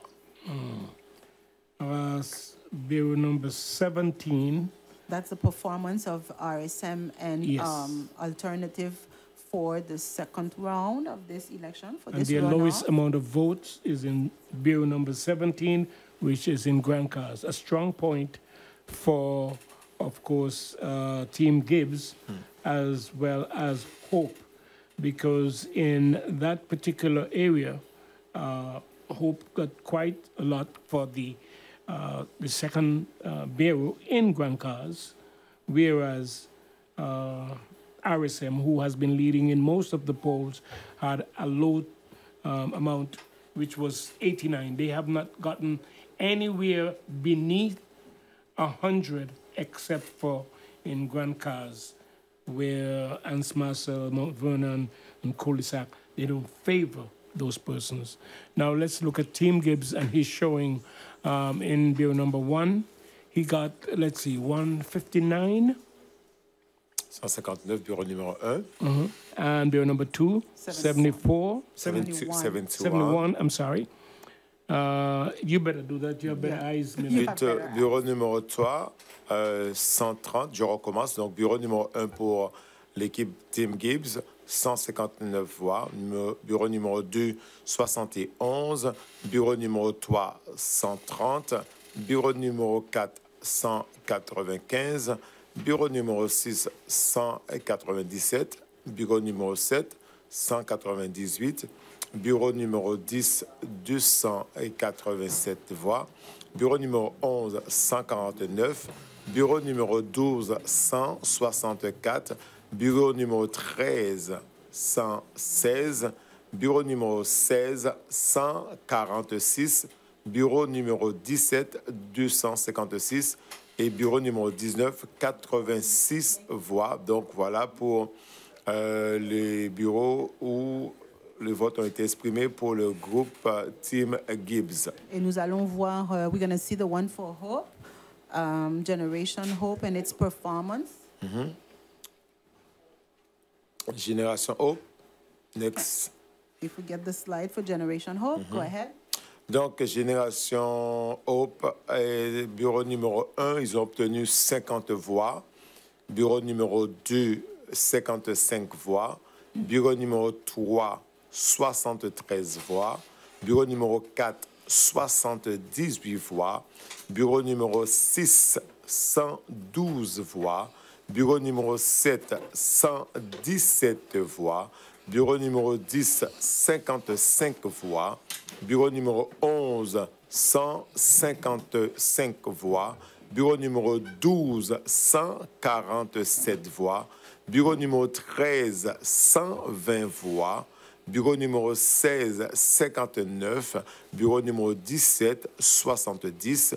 Et bureau numéro 19, également 70. Ce sont les résultats pour le groupe Génération Hope pour l'instant. Yes, there you have the different results for the various candidates and heads of list. We are now going to welcome our first guest who's going to take us. Also, you're going to be hearing from him. We want to welcome him. We've invited a few people to kind of interact with us as the results come in tonight. And it's just so happened, il est un sympathisant. Hein? He's a militant as well for the Hope Party. Hello, good evening, Mr. Victor Paines. How are you? Well, good evening to you, Diamond Cat, and to Milan. and well, good evening to the St. Martin public and those who are probably watching us from abroad.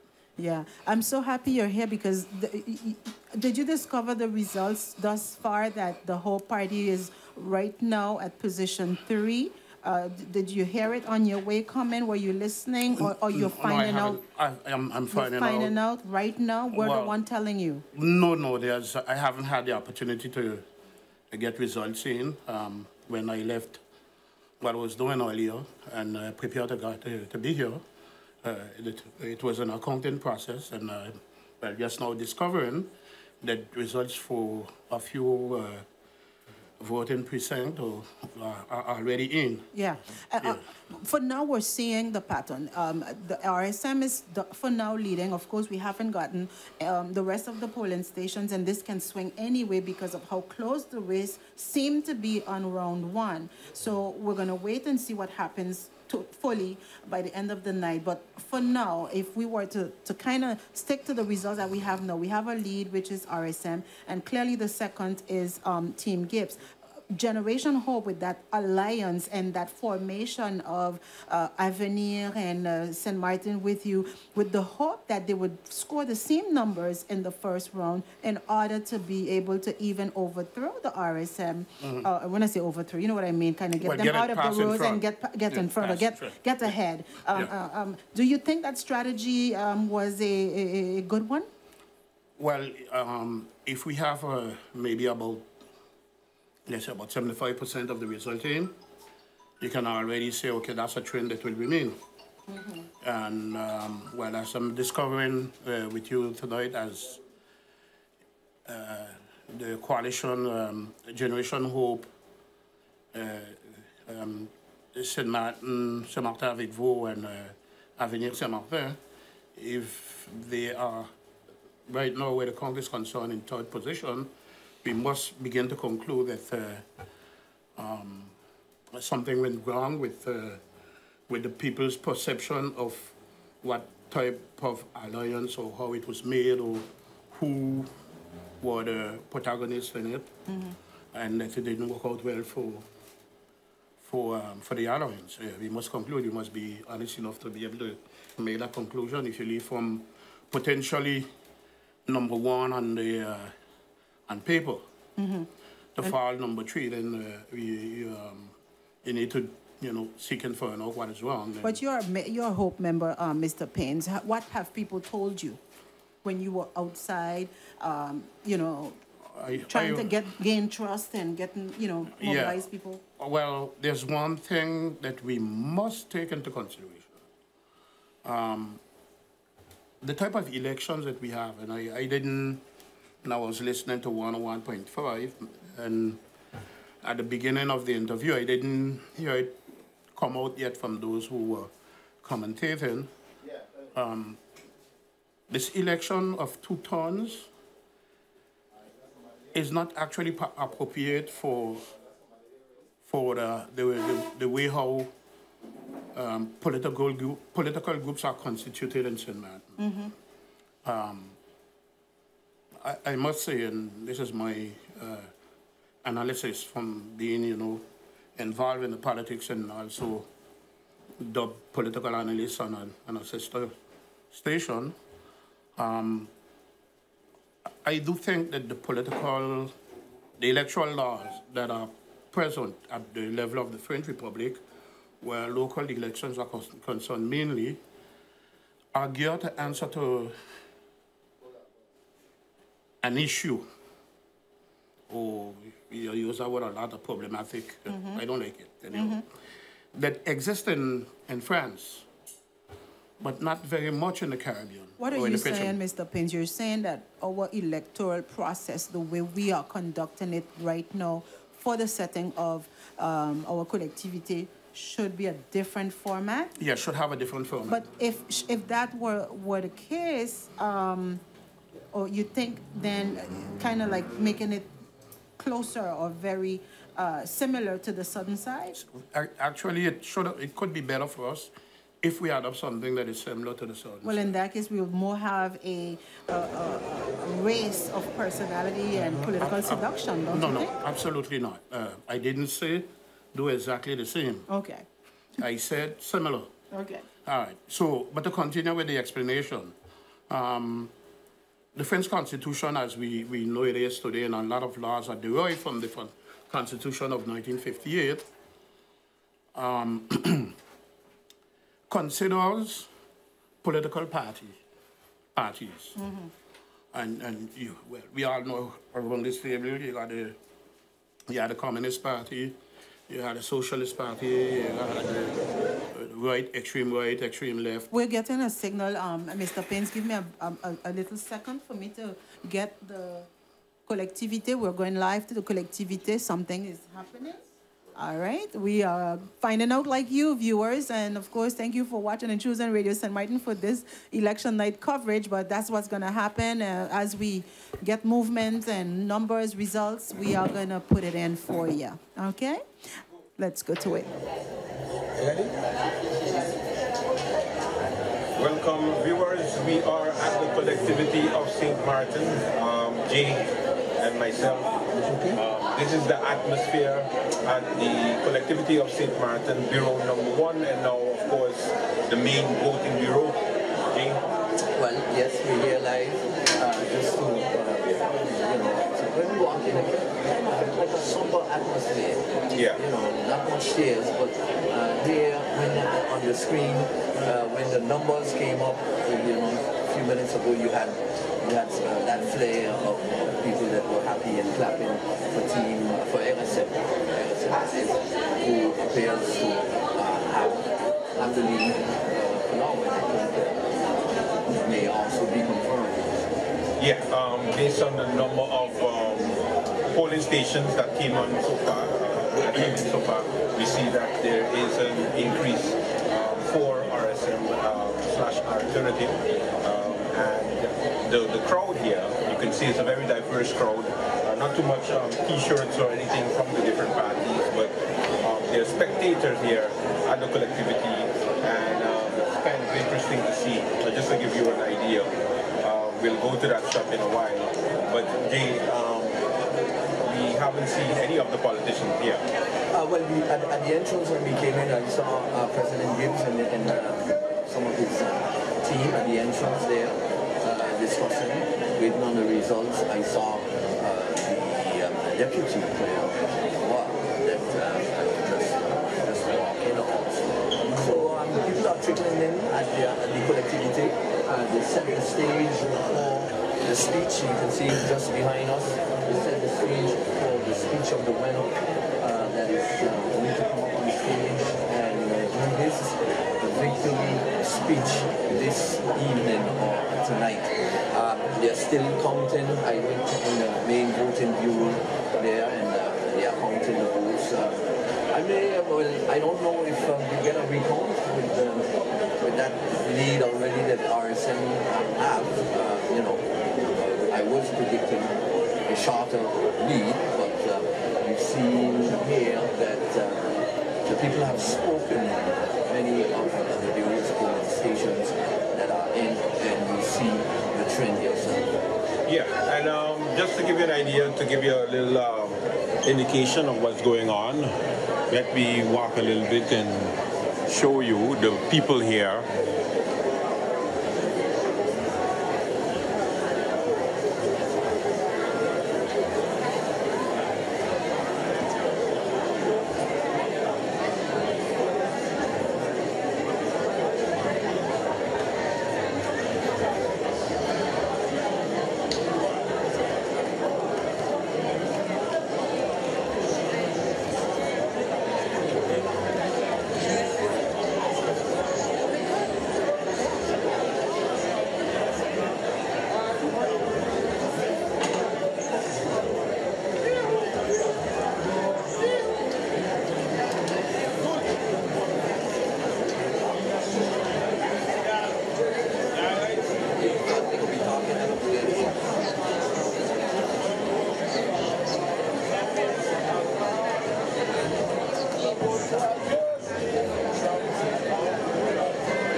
And of course, as the results come in, what happens usually is the reaction from the crowd as the numbers come in, and then you hear them clapping, you hear them screaming for the ones that they, of course, supported.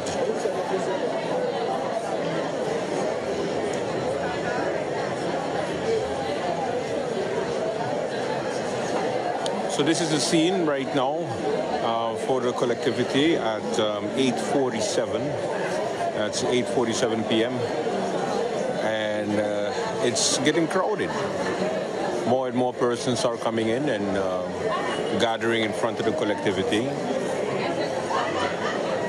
And you see the lectern here, and this is the stage, and more people are coming to the collectivity of St. Martin, where of course the winners is expected to take the stage and address the people on the next 5 years governing St. Martin.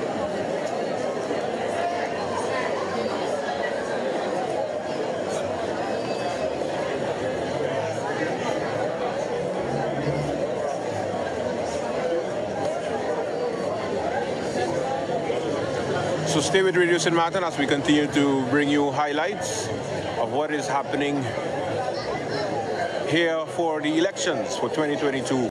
And we're back at the studio covering this election. This is Election Night Coverage, special edition from Radio St. Martin.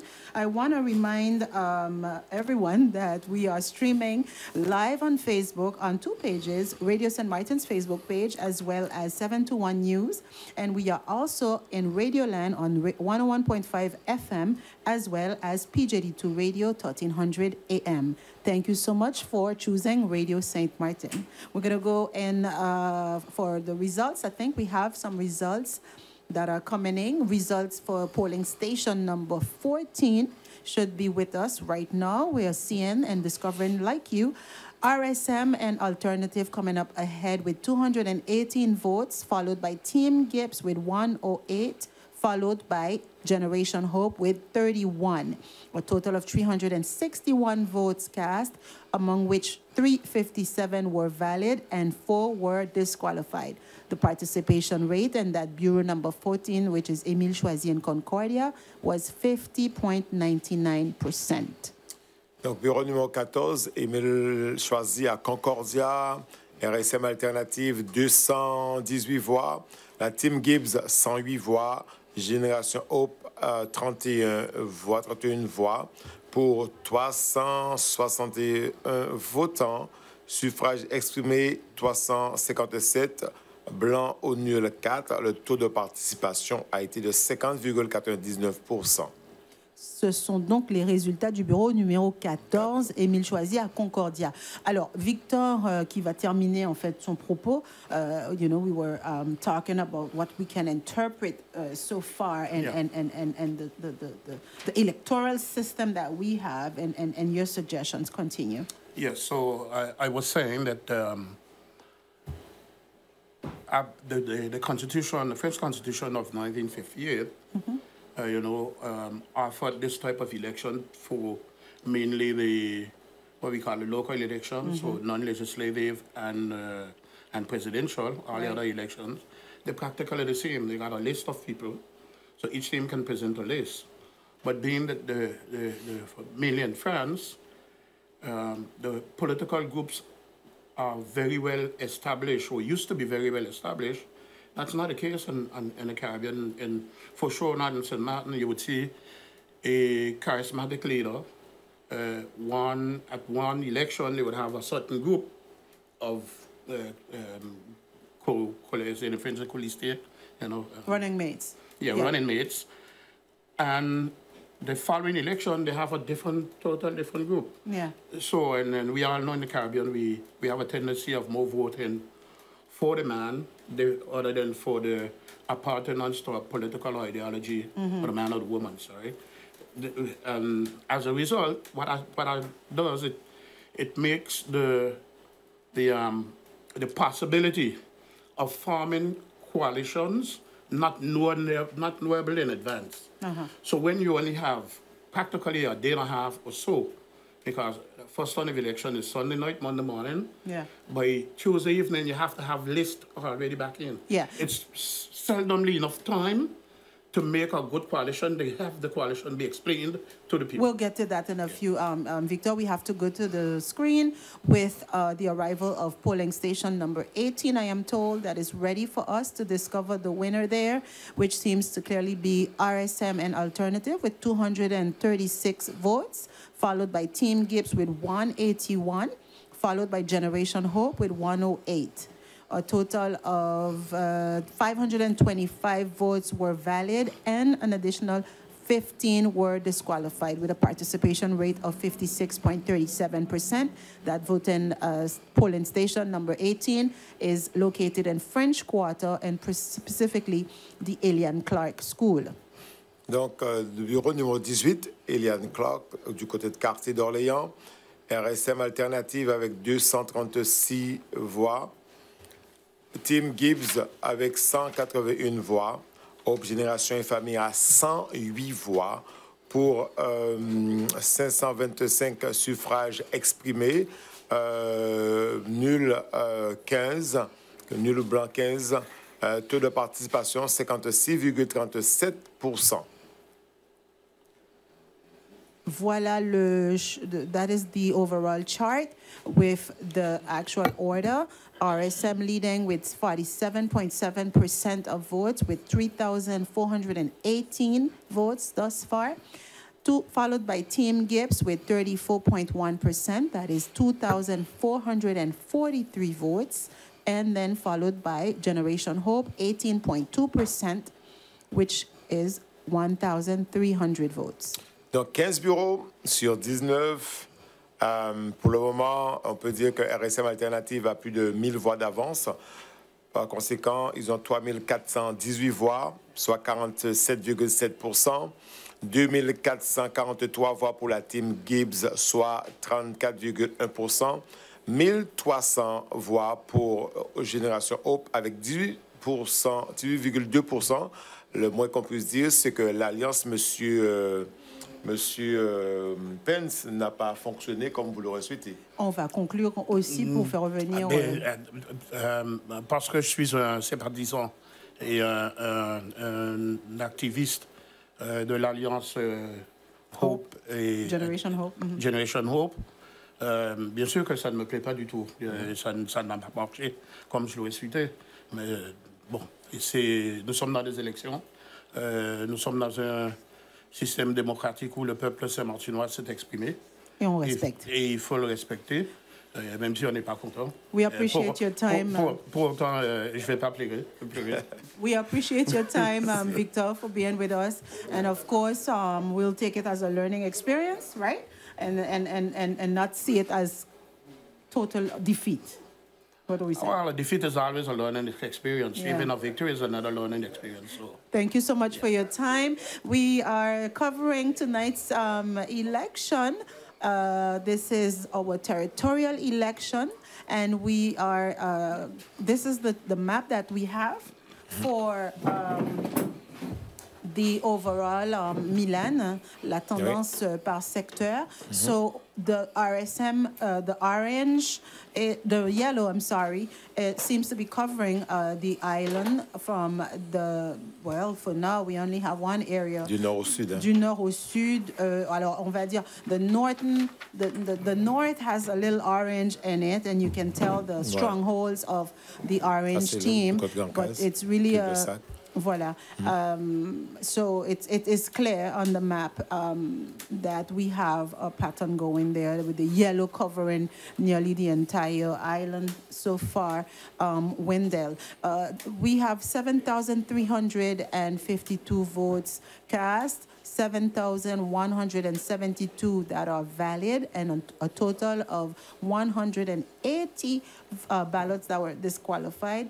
Our participation rate is 52.17%. For now, we have yellow 1, orange number 2, and the blue team is number 3. Mais il me semble qu'on a encore 2000 on a encore des voix. Peu de 3000 voix à entrer encore. Donc on ne peut pas encore dire quelle équipe entre les deux, même s'il y a 1000 voix d'écart déjà, mais on va être patient dans le résultat. Là, pour le moment, 47%, 66% pour la team RSM Alternative, Team Gibbs, 34,20%, et Génération Hope, 18,49% pour 7352 votants pour l'instant. 67 172 suffrages exprimés, 180 blancs ou nuls. Et sur le tableau que vous voyez, pour vous qui êtes sur Facebook, on a vraiment une vague, on va dire ça, une vague jaune sur quasiment tout le territoire. Il y a uniquement du côté de Grand-Case, Cul-de-Sac, Mont-Vernon, comme on l'a signalé, où M. Gibbs ou encore la team Gibbs s'est un peu distingué. Mais pour le moment, il y a environ 1000 voix d'écart entre les deux groupes de tête, les deux partis de tête, en sachant qu'il reste encore, il me semble, trois bureaux qui doivent entrer. We have some 4 bureaus yet to come in, and thus far it looks pretty much like the pattern is going to hold up. As far as predictions, well, the yellow team seem to be very much in control of maintaining their position, and we are not seeing that lightly, folks. It is clearly showing the graph that was explained in French by my good friend Milan does demonstrate that there's a distinct pattern of who is going to move away with winning this territorial elections results for the second round. Pretty clear for now, but we still have to wait on the remaining numbers. We still have to wait, and because you can never tell what the surprises can be. And also, you want to be cautious. We don't know what can happen, even if the wave can continue. We have to wait on the arrival.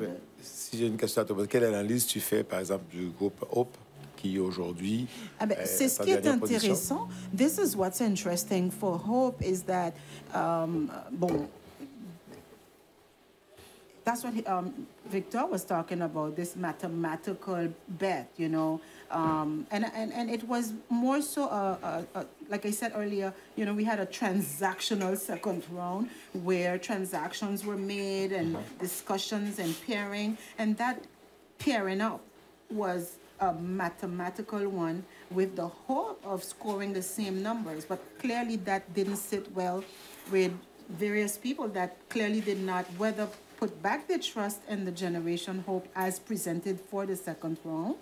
I'm not sure if they presented themselves for the second round alone, if it would have changed anything, because they've scored what they scored last week. And they were still number 3 then.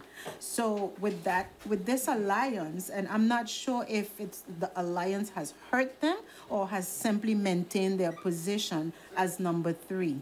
Mais je pense que selon ce qu'on a entendu quand même, l'Alliance les a plus ou moins pénalisés.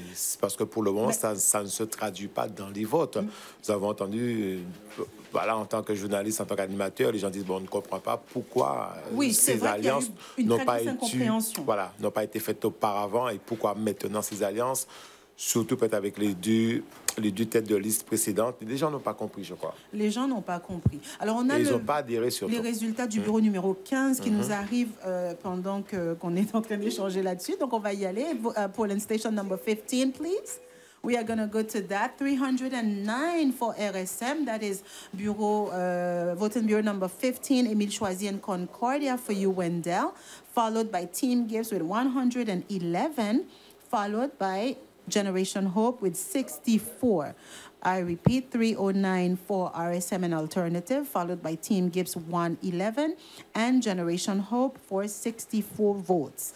A total of 499 votes cast, out of which 484 were valid and 15 were disqualified.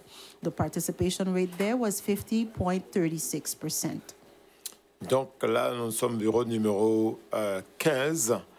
Avec RSM Alternative 309 voix, à Team Gibbs 111 voix, Hope et Famille 64 voix pour 499 votants, suffrage exprimé 484, blanc ou nul à 15. Le taux de participation a été de 50,36%. Il nous reste 2 bureaux, soit 1400 encore voix qui doivent entrer.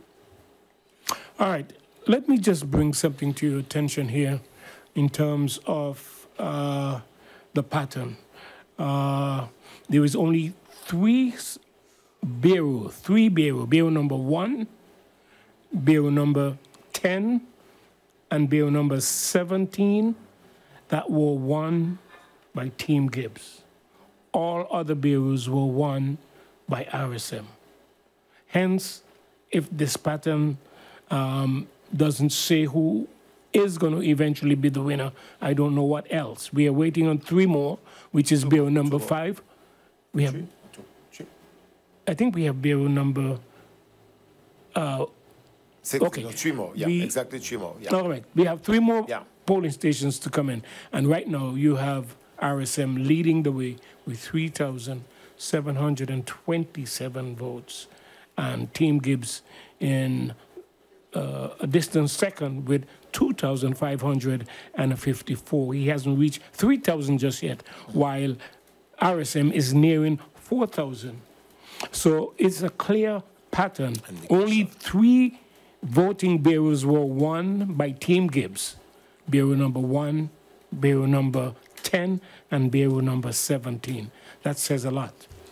That says a lot, both for Tim Gibbs and for Generation Hope, and how they felt they would perform in the second round with their mathematical option that they... Let me add, while you mention Generation Hope, because the only polling station in which they came in only second, they have not won one polling stations, but it came in second in polling station number 13.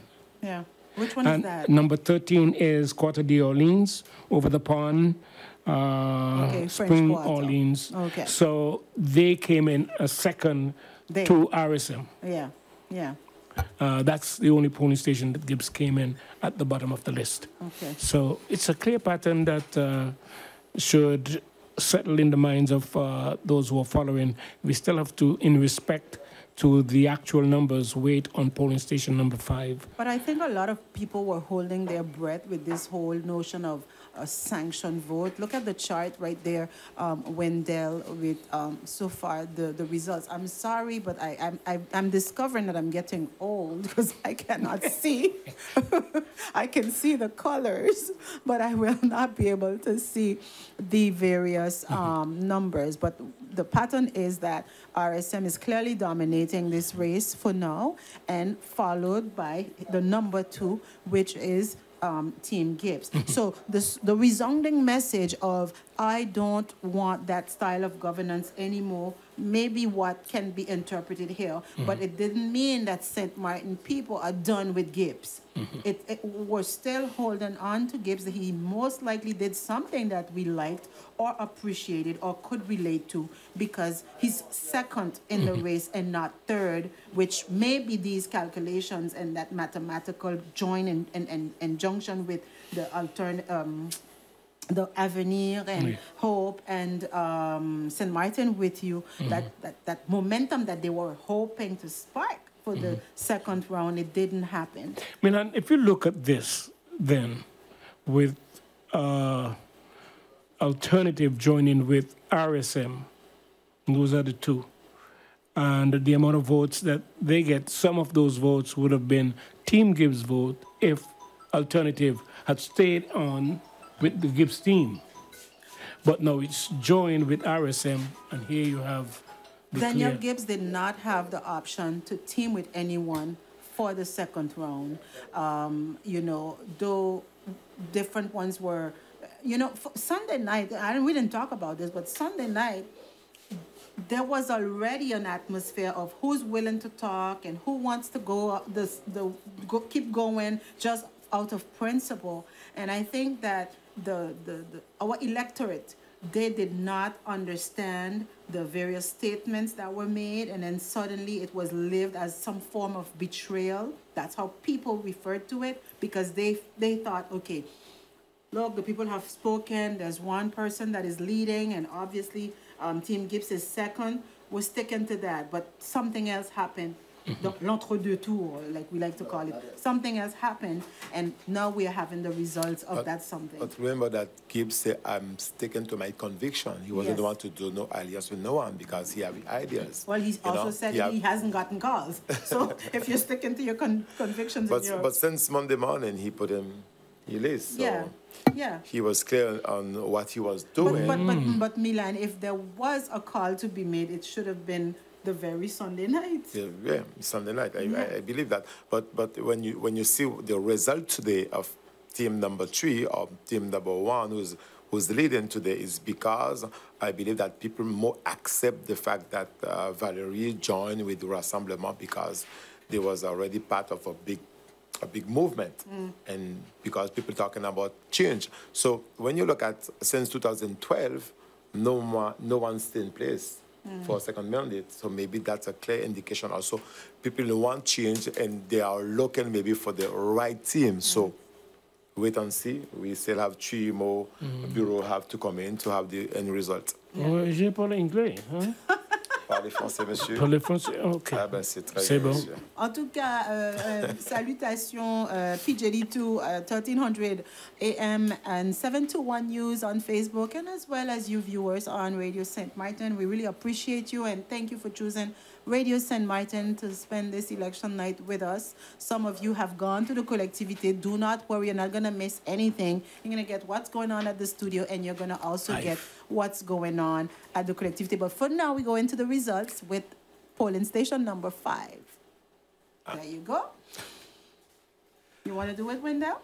Okay, polling station number 5. The numbers for polling station number 5 is in. So far, we have 310 votes cast for RSM, 310, and followed by Team Gibbs with 196, 196, and Hope Party with 78.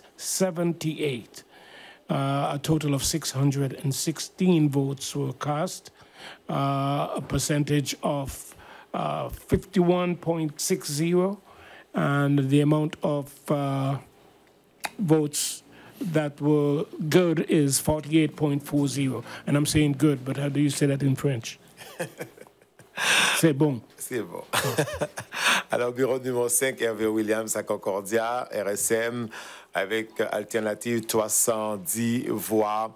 Team Gibbs, 196. Hope et Famille, 78 voix. Pour 616 votants, 584 suffrages exprimés, 32 blancs ou nuls. Le taux de participation a été de 51,60%. Taux d'abstention 40% dans ce bureau à Hervé Williams, bureau numéro 5. So I know you want to talk about pattern. It's clear. Mr. Moore. It's clear. The pattern is holding up. Yeah. It seems like... Donc, can we go to the screen? Yeah, sure. All right, let me handle the overall numbers so far after, let's see, 17 polling stations. We have RSM in the lead with 4,037, 4,037 votes. 49.1% of the votes cast thus far have gone to RSM. Then you have Daniel Gibbs with 2,750, 2,750, a total of 33.4%. And those are the votes that is allocated to Team Gibbs thus far after 17 bureaus. Hello? Hope Party, just one more, Hope Party at 1,442, 17.5% after 17 bureaus. Yes, Milan. Donc, il y a 17 bureaux qu'on a déjà reçus. Pour le moment, RSM a 1283 voix d'avance. Il nous reste 2 bureaux, soit un peu plus de 1400 voix pour entrer. Donc, le rassemblement est alternative à 4037 voix, soit 49,1%. La Team Gibbs est à 2750 voix, soit 34,4%. Et Génération Hope, 1442 voix, soit 17,5%. Sur les 17 bureaux, il nous manque encore, comme je vous l'ai dit tout à l'heure là, 2 autres bureaux, soit environ 1400 voix qui doivent entrer et réparties certainement sur ces 3 groupes. Donc, pour le moment, largement en tête, Rassemblement Saint-Martinois, Saint-Martin, c'est ça? Saint-Martinois, avec le Rassemblement Saint-Martinois et Alternative qui a environ 1287 voix d'avance. All right, so there you have it, a recap of all 17 or 18 bureaus, 17 bureaus, or 18, is that correct? We have 2 more that we are waiting on, which is the heart of the density of St. Martin people in La Savane, City Scolaire Robert Wenham. That has to do with Cripplegate, Fries Bay, Column Bay, Rambo, Bonnie O'Reilly, and Lassavan. All of those districts would be coming in 8 and a 9 that we are waiting on. So thus far, when you look at the overall numbers, if we get an opportunity to see the overall numbers so far, the review, we would love to see that if we can, with the remaining 2 seats to come in, that we would be in a position to say safely that it seems that the pattern of RSM holding on to the lead would hold up.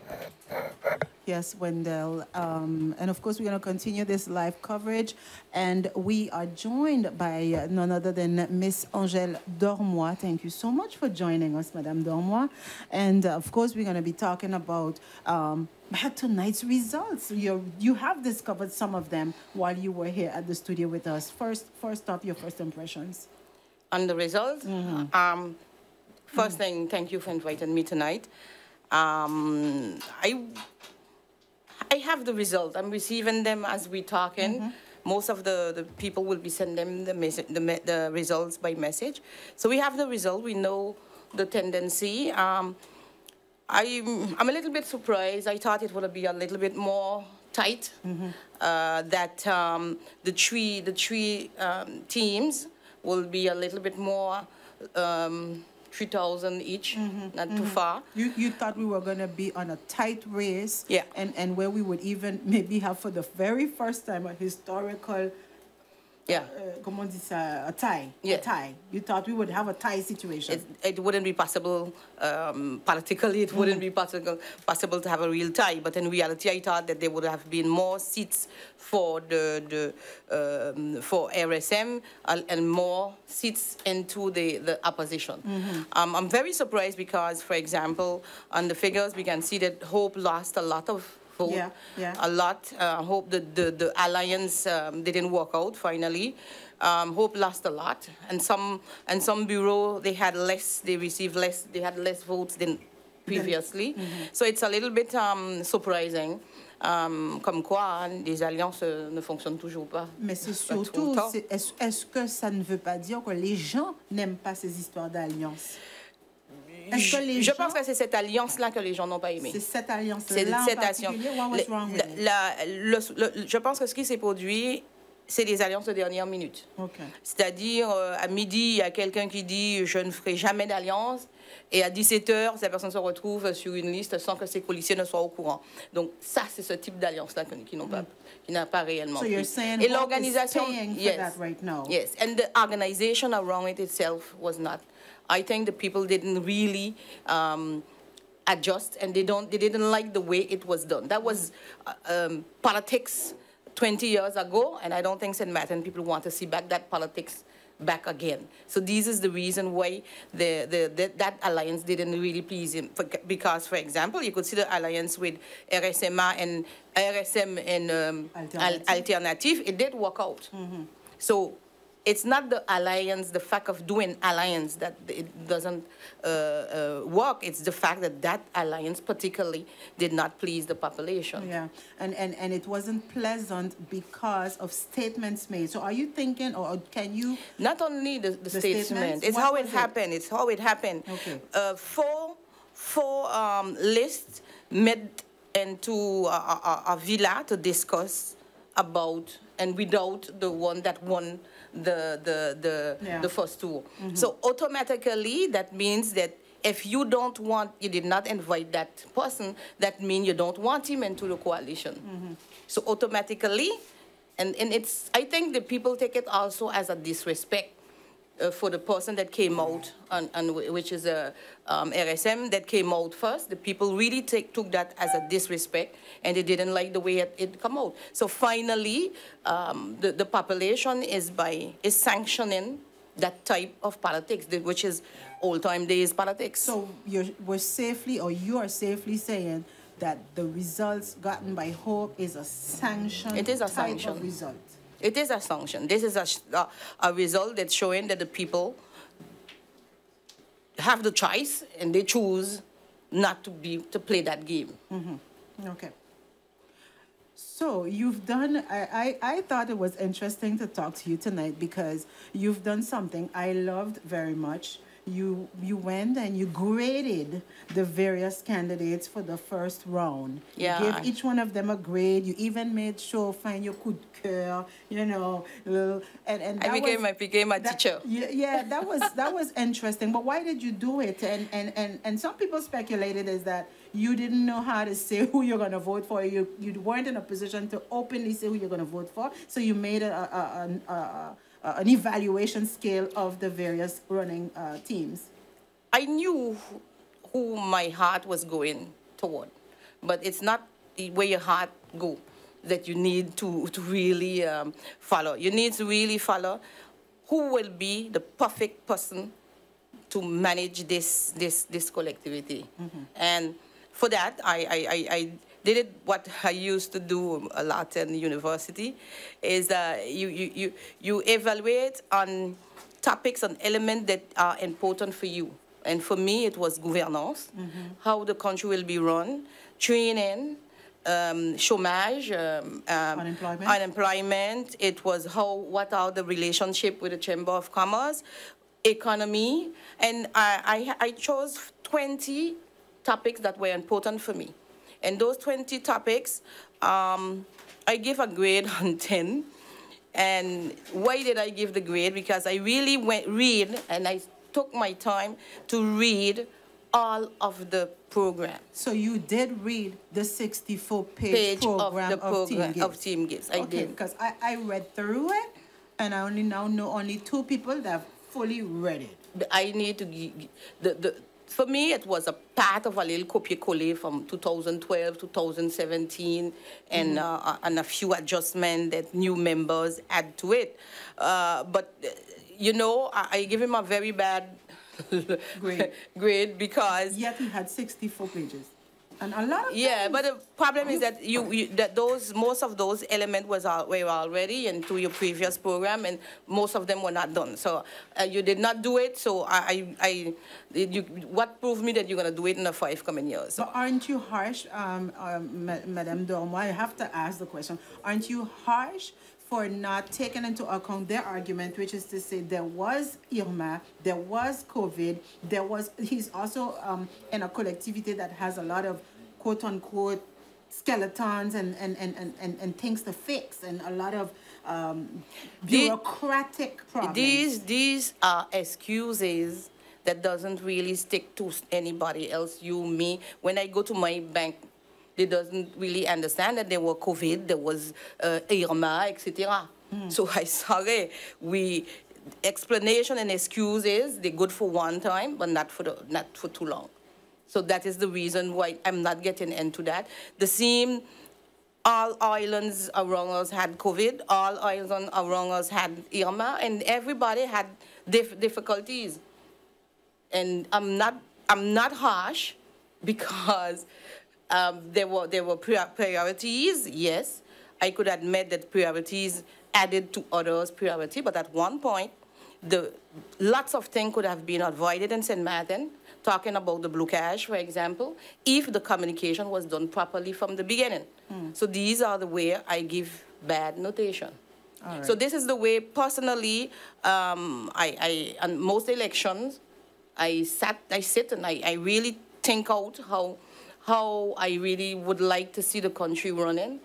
And from there, I determine, okay, yes, no, this is good, this is not. And I think that this is a way we should more and more use, because we don't no longer, and I think that these elections prove it to people. People don't really want this business of voting for you because my parents, you like me, or you give me a little 10 euro last week. People don't want that anymore. People want competent people and people who know what they want for the country. So for this election here, I think that the population proved that politics is changing. And what they're asking is more program, more talk about what you will be working on, and less melee and less difficulties. And Do you think that the candidate, let's go back to Daniel Gibbs's previous manifesto for 2017. Do you think at that time he was way too ambitious? Or is it, because you said that in the 64 pages, it's a bit of copy-paste of what happened in 2017 or what he wanted to do in 2017 and that were not achieved. So now, was it a little bit too ambitious given the circumstances in which he had to govern? Or, and now with the 64 pages, is it still another big set of ambitions that seemed unattainable or unachievable? I don't know if you really went into the depth of those 64 pages. I think that my stagiaire would do a resume instead of 64 pages, maybe it would have come out to 12. But a lot of things on those 64 pages were just redundant and talking and repeating in long, pretty Long French, sentences. un très beau français, je conçois, but for me it was a little empty in reality. So the bring it down to the 12 pages and something more consistent And concise. I think they have still a vision for St. Martin. And don't get me wrong on that one. They have a vision for St. Martin, and that which is not bad. And ambitious, I like ambition. I like people that would really be, not working on the everyday, but going forward. And this is what we need also in St. Martin. But most of what they have in line, there was no way the population feel themselves really concerned in that. So there was a disconnect. Total disconnect. I was expecting, for example, in 2017, we no longer had the program of the Canadian, the Grand, no, we didn't have it wasn't the Grand Marigot, it was the All of Front Mer, the tobacco. Then we had the Plan Phoenix in 2017 with the Grand Marigot, justement, and in fact, I never really see anything about that Grand Marigot, and the population really doesn't feel themselves connect to the big programs that are prepared into this program. What are your Okay, numbers? if I may jump in here Yeah. just for a little bit. So if I listen to you closely, it seems you're saying governance style is what played more of a role in the results than programs. Excuse me, sorry. Governance style of the leaders in the collectivity would be the reason why the results ended up the way it is, and not necessarily the programs presented. There's a category of voters that really went into, like I did, into the program, and they analyzed it, and they did their decision accordingly. They took their decision accordingly. There will always be a part of the population that would, remain into the government style, but I think that more and more that is dying out. More and more people are listening and reading and going. And today we have all the medias possible, and we have all the possibility to follow, whether it's online, on your phone, we don't need and that's something it will be changing in the couple of years. We don't need the same campaign like we used to need first, like door to door and the big Posters. Yes, we don't need that anymore. I noticed that Social media. The social media is playing a great role, and I noticed also that most people, even the elderly, will be following on their phone. Yeah. They don't really come out anymore to the rallies, and they wouldn't come. They would be following and everything, and they would be reading and following on there directly all the debates. And this is I really loved this election here because there was a lot of debate, good debate, quality debates. I'm talking about the one of IOTV, the one that the Pelicarus did, and democracy really works there. People, communication work out, and people had all the means for them to To be informed. To be informed and to be able to choose properly. Thank you so much, Madame Dormois, for your time. We know that we had you there for a limited time. We're so grateful that you were able to stop by. Any last words? Because Yeah. I see you pull out your charts. Yeah, you know, I have my charts, I have my color, everything is my color, my percentage. I'm very happy that the people came out to vote. Yeah, 52%. 52%. It's not bad for St. Martin and not bad for the list that we know. So for me, the people today, they are choosing, and the figure showing that RSM is way long in the front with more than 1,000 votes ahead, and so you're smelling already the change. I just hope that change in St. Martin will be done the way that the program said it would be done, and I'm always a little bit disappointed with the Generation Hope list, but maybe that is the way also St. Martin people are sanctioning them. So Team Gibbs was a very communicative list. They were all over. They did a great job in communication. It was a lot of visual, and it was very well done.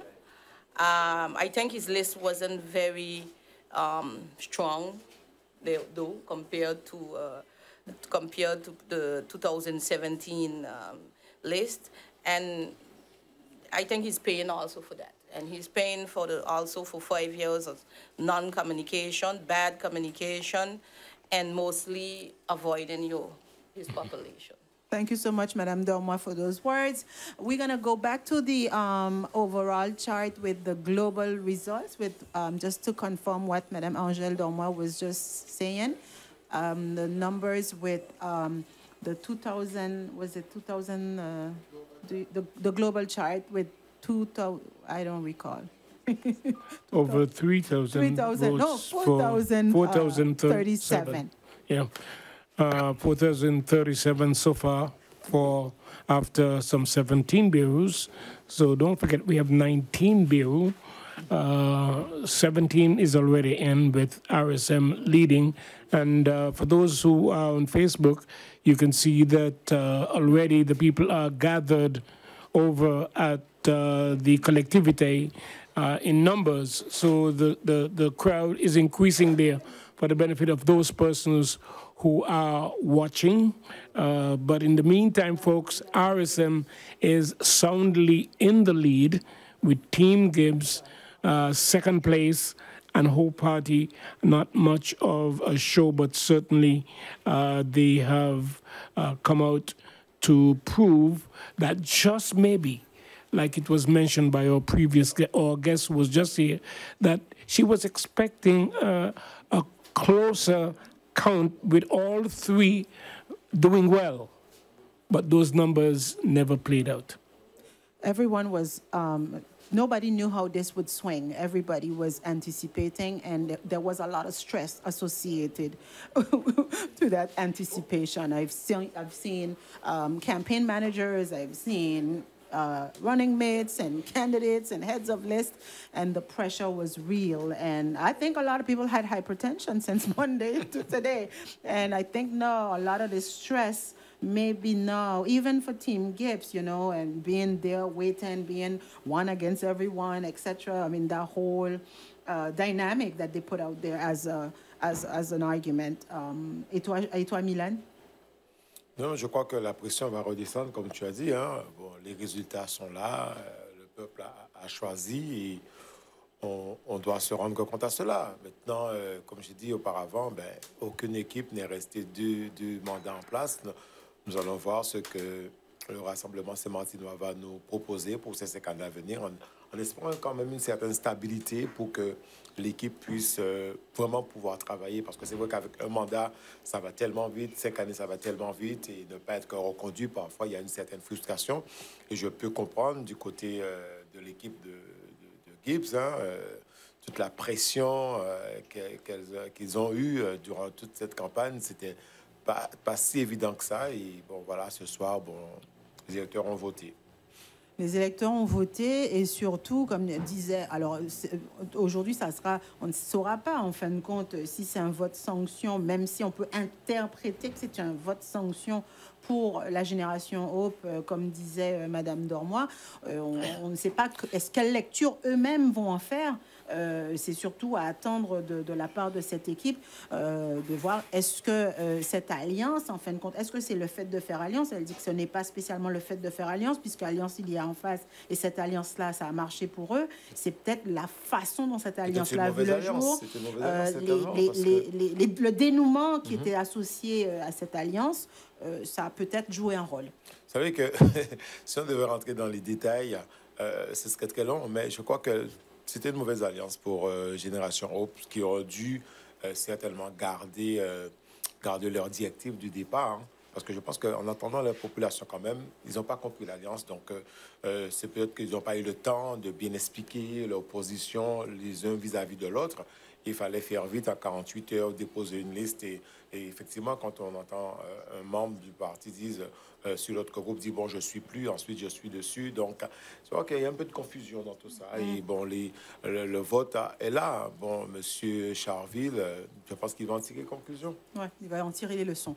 Wendell, would you like us to go to some sort of comparison? Well, before we do that, let me just point out that the reason why we are waiting on Bureau number 8 and Bureau number 9 is because of those bureaus being the biggest bureaus, and of course it takes a little bit longer for the count in those areas, as well as the percentage of votes in terms of the turnout is the two highest, one 56% and the other 60.25%.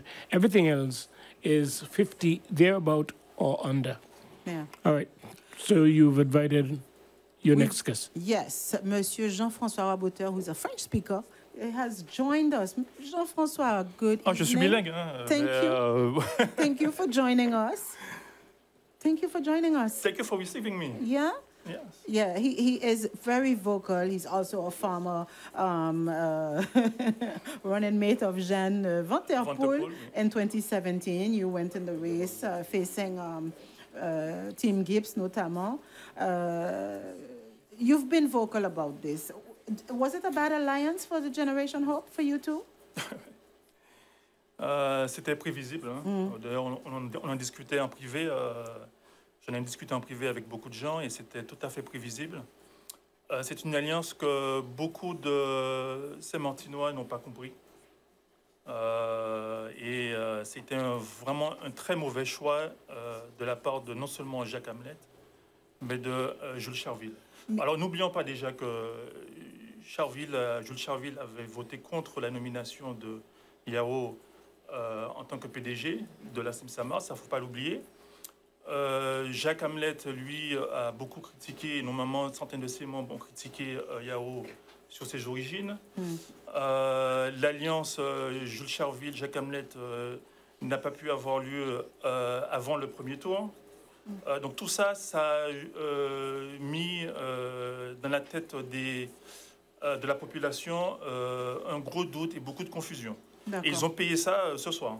C'était prévisible. Ça, je l'avais dit. Madame Angèle Dormoy évoquait une population, une forme de déconnexion entre la population et la classe politique. Quelque chose que vous soutenez tout le temps ou que vous répétez bien souvent. Vous confirmez ce soir que la population est déconnectée de la classe politique, ou il y a quand même un rebond puisqu'on est à 52% en matière de participation, même si ce n'est pas les 70-15% qu'on aurait escompté, mais... Alors, c'est toute la classe politique qui est déconnectée de la population. Alors, ces candidats, ils ont parlé à qui en réalité? Ils ont parlé à des gens qui qui leur apporte 1000 voix par-ci, 1500 voix par-là. On a un poste à pouvoir pour toi, on a un poste à pouvoir pour un tel, etc. On est à 1000, 2000, 2500 voix. N'oublions pas qu'il y a 10 000 personnes qui ne votent pas. Yeah. Donc, il faudrait quand même que ces candidats aient un peu plus d'humilité, parce qu'il y a 9 000 personnes à qui on ne parle pas. Ou à qui notre message ne veut rien dire. Exactement. Et d'ailleurs, même ceux qui votent actuellement, ils ne reçoivent aucun message. Les résultats parlent d'eux-mêmes. Les résultats du premier tour sont très criants. Les votants, les électeurs étaient dans la confusion totale. Le score de Génération Europe était incompréhensible. Le score de Valérie Damaso était aussi incompréhensible. Et on le voit clairement ce soir, Génération Europe, c'est un échec cuisant. Alors, une autre analyse concernant Génération Europe, je pense que c'est une analyse qu'il faut prendre en compte. Parce que je l'avais dit il y a 2 semaines sur Télé Éclairs, que Jean-Paul Fischer, il a réussi une pierre deux coups. Il a démoli Génération Europe et il a ruiné la carrière politique de Jacques Hamlet. Définitivement. Jacques a fait un très mauvais choix. Et je pense que cette alliance, les gens l'ont vu ainsi, égoïsme et réussite personnelle. Point barre. Il n'y a aucune alliance politique, il n'y avait aucune vision dans Génération Europe. Et les électeurs l'ont vu. Ce n'est pas moi qui le dis, ce sont les électeurs qui le disent. Et en parlant à certaines personnes, notamment des personnes qui faisaient confiance à Jacques Hamlet, pour qui la confiance est perdue complètement. Merci beaucoup, Monsieur Raboteur, pour cette analyse. Comme on vous le dit, on est en live, en simultané avec PJD2, la 1300 AM, 721 News sur Facebook et Radio Saint-Martin. So we have to switch back to English because we don't want to dominate with this French. But things are clear. We're still waiting on 2 polling stations, right, Wendell? Correct. Which is, of course, the La Savane area, polling station number 8 and polling station number 9. If we look back at where we stand at the moment, you have RSM still in a distant lead, and followed by Team Gibbs with second place. And what has been interesting is Generation Hope that seem not to be anywhere near the numbers that represents the first round. And if you look at them and put them all together, they should have been way more in the lead. So the population has spoken. Yeah. Mr. Raboteur, we're going to let you conclude before we move on to the next segments. Bien sûr. Alors, il faut quand même féliciter RSM pour cette victoire, parce que normalement cette victoire elle est acquise. C'était pas gagné d'avance. Par contre, comme je l'ai dit, personne n'a véritablement gagné. La population est en attente. La population souffre. Les électeurs sont en attente de beaucoup de la part des candidats. Donc RSM a beaucoup de travail. Et je pense que entre 2022 et 2027, je pense qu'il va y avoir du mouvement dans la population. Il est temps que la classe politique se remette en question, que certains candidats se remettent en question. Et je pense que d'autres visages doivent émerger absolument. D'autres propositions doivent émerger de la population. Et il faut donner la place aussi aux jeunes. Il faut qu'ils montent, il faut qu'ils s'intéressent à la politique. Le peuple en a besoin, la population en a besoin, et Saint-Martin aussi en a besoin. Thank you so much, Monsieur Raboteur. And of course, we're continuing our coverage. Wendell? No, I was making a note quickly. I see. I see. the preparations in terms of RSM now looking at the possibility of at least getting ready to carry on the work that has been handed to them, hopefully with this win this evening. And again, I'm saying that still in waiting for number 8 and number 9, both of which is yet to come in. And folks, the only reason why they have stayed that long and keep bearing with us until as soon as they're here, we'll be more than happy to let you know who is the outright winner. These 2 polling stations represent 60% of the population that actually turn out to vote, versus the others who were way under 50%, or if there were any above 50, and there has been some, it's anywhere in the neighborhood of 53, 52, 51 and 50 million. Oui, ben donc on attend encore 2 bureaux qui doivent entrer, le bureau numéro 8 et le bureau numéro 9, où il y a potentiellement 1400 voix. On rappelle que pour le moment, monsieur RSM, en fait, monsieur Mosenton et Alternative sont en tête devant monsieur Gibbs et Hope en 3e position. Et avant d'aller plus loin ce soir, on a une invitée avec nous en la personne de monsieur Ménard, Marc Gérald. Yes, Ménard. Bonsoir, monsieur Marc G. Qui est sur la liste de monsieur Mosenton, Rassemblement et Alternative.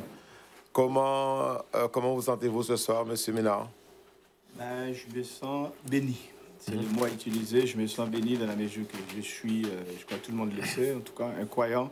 Et je crois que personne ne décide de la destinée sinon que Dieu. Bien évidemment, au sein du Rassemblement Saint-Martinois, on est reconnaissant. Je dis reconnaissant envers le peuple saint-martinois dans la mesure que la population saint-martinoise a compris le piège qu'il y avait en face de nous, qui s'est formé récemment. Je suis content qu'ils n'ont pas tombé, qu'ils ne sont pas tombés dans le piège. Donc, ce soir, on est reconnaissant. Comment vous avez vécu justement ces entre-deux tours? L'entre-deux tours, ça a été assez intense dans la mesure que, bon, ben, on le sait, la politique ne se fait pas sans des consensus, sans des négociations. Dès dimanche soir, on a commencé à négocier. Toute la journée de lundi n'a pas été évidente du tout. Et encore le mardi matin. Et bon, on l'a vu, au final, on a fait le meilleur choix et la population l'a compris et nous n'en pouvons que nous en réjouir. Mais ce n'était pas une semaine facile, puisque derrière, vous avez 3 jours de campagne où vous avez plein d'éléments X dans l'équation, ce qui fait que ce n'était pas une semaine évidente. Est-ce que ça vous a aidé quand vous avez quand même discuté avec les autres partis qui étaient au second tour? Vous savez, on n'a pas le choix. Cette histoire de discuter, il y a beaucoup de gens en fait qui le prennent mal dans la mesure qu'ils font why this one sit with the next one. Sitting with somebody doesn't mean that I'm going to go on your list or you're going to come on my list. Sitting with somebody means that let us talk. We came first, you second, this one is third. Let us exchange. That's what it means. So, yes, we did sit with everybody. At least the leader of our party called everybody to see where we go from here. That doesn't mean that there was going to be any coalitions. But, of course, he made it, he made it to his duty to call everybody. Vous avez appelé également Tim Gibbs? Non, bien évidemment. Après, il y a des choses qui sont impossibles. Il y a des choses... Non, mais je te remercie. Non, on va dire qu'on était ouvert à la discussion. Bien évidemment, on n'a pas fait ça, non. Ça n'aurait pas été logique.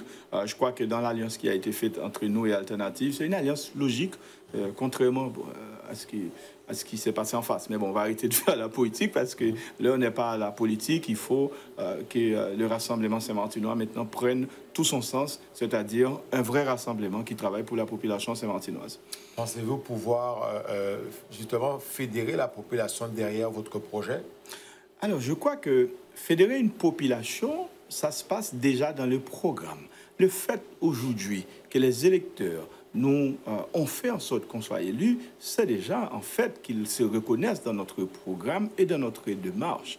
Maintenant, le fait de fédérer les gens, il ne s'agira pas de fédérer.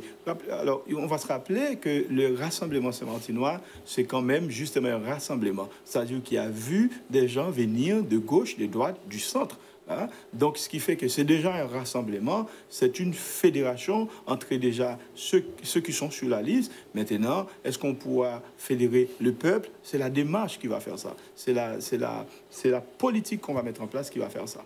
Donc, ce soir, on peut peut-être parler de votre sanction à l'égard de M. Gibbs également, qu'on reproche de ne pas avoir été assez proche de sa population, de ne pas avoir communiqué suffisamment avec cette population. Donc peut-être que ce soir, on peut parler de votre sanction envers une équipe, mais en même temps, votre travail sera encore plus ardu que M. Gibbs, parce qu'on va vous attendre au tournant.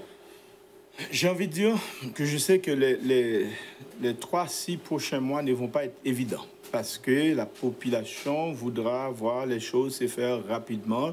D'autant plus que nous, on a fait le tour en disant « we're gonna hit the ground running, we don't hit the ground ». So, bien sûr que les gens vont être dans « oui, mais vous ne faites pas ». Moi, je m'attends déjà, on appréhende déjà cela. Mais bon, après, il faut prendre le temps de bien faire les choses. De bien faire les choses, mais surtout de communiquer. Parce que les gens peuvent patienter. Les gens peuvent faire l'objet de patience s'ils savent ce qui se passe. Le problème, il est dans le fait que si on ne sait pas ce qui se passe, on a l'impression, effectivement, que l'élu en place ne travaille pas pour la population. En tout cas, nous sommes très heureux de vous avoir reçu ce soir. Je ne sais pas si tu as un mot déjà pour ceux qui ont voté pour vous. Bien évidemment, je remercie la population saint-martinoise. Thank you to each one of you all. We are happy. We are really happy to the fact that you didn't fall for what you had chose for, but you understood what it means to be together.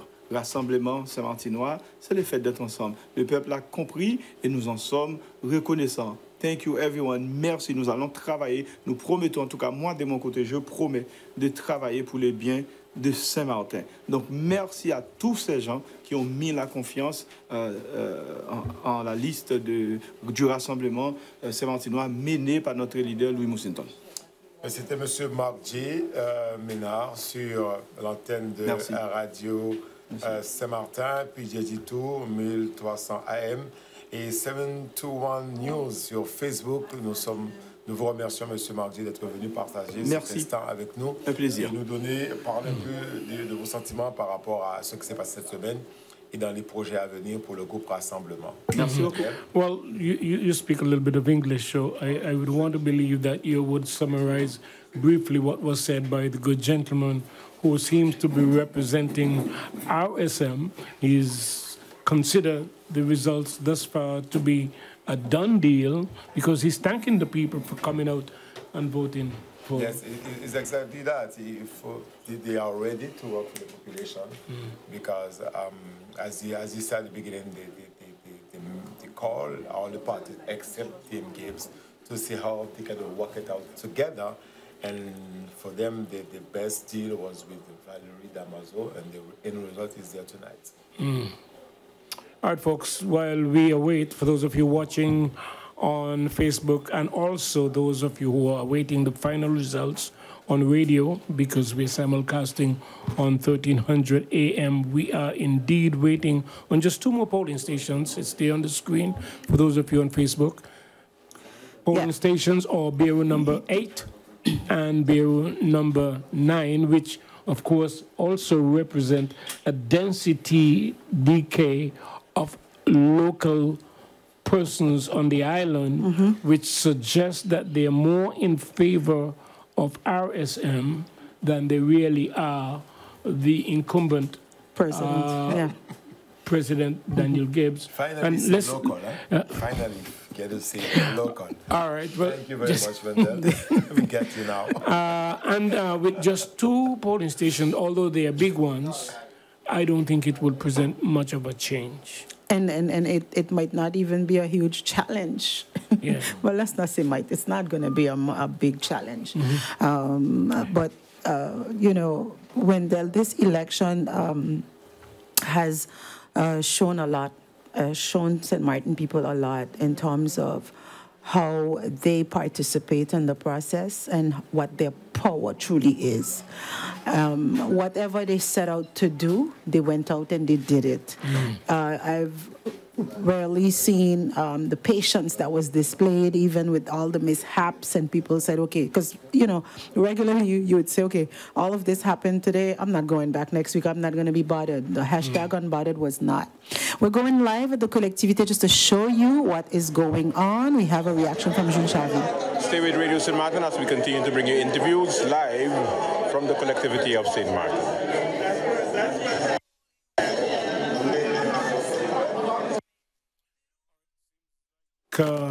That was a brief update that we might have missed. Yeah. Because Andrew was actually closing his statement that as we stay connected to them, they were at the collectivity, they will continue to bring us live updates accordingly.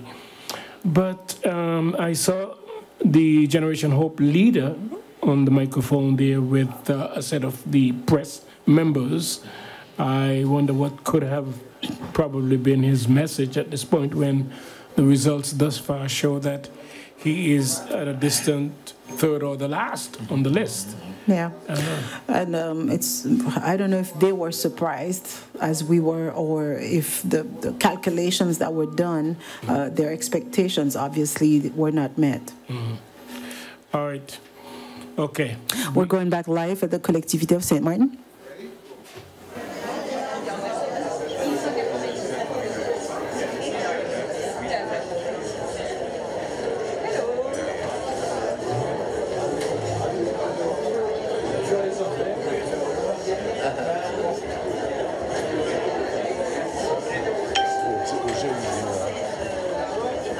Mr. Sharp. How are you doing? Good. Can I get a statement, please? Sure. Let me do it. Yes. Okay. Let me see how. I think over here is good. Right here. Okay. Yes. Mr. Charville. Yes. Can you tell us the people have already spoken, or what do you think about? Spoken. Yes. That is the way to say it. Yes. The people have spoken, and as Generation Hope, the Alliance Generation Hope 2022, we accept the verdict, but we also acknowledge that thanks to us, and that was the whole idea, is to keep the president, Team Gibbs, to keep them at bay, because we feel that if we were not in this race, his performance would have been quite different. The whole idea was we are opposition teams, whether it's the Rassemblement or Generation Hope 2022, we are opposition teams. And as opposition teams, our goal was to beat Mr. Gibbs. All right. And that we have achieved that. So you're satisfied with the turnout today? Well, you know, in politics there are surprises, so we have to admit that we were expecting something different because of the coalition, the alliance. When we crunch the numbers, it was about 3,200, so 2,800, 3,000, and we realized it was far from that. So where that is concerned, yes, we were surprised. Right. Not disappointed, but surprised. So what's next for Generation Hope? Well, we will take up our seats in the council as part of the opposition, because now the opposition will be composed of some seats for Generation Hope and seats for Team Gibbs. That's going to be the opposition. So we'll see how the distribution of seats will go. But we will take up our duty as opposition members on the opposition bench. What can we expect as an opposition member from Generation Hope? Well, the people should expect what they have seen for the past 10 years. I sat already 10 years on the opposition benches. I will be the leader for some time. Okay. Some time as Generation Hope. And what they have seen, which means to say transparency, communication with the population, openness, they can expect that. We believe in staying close to the population, explaining them things, bringing the information to them.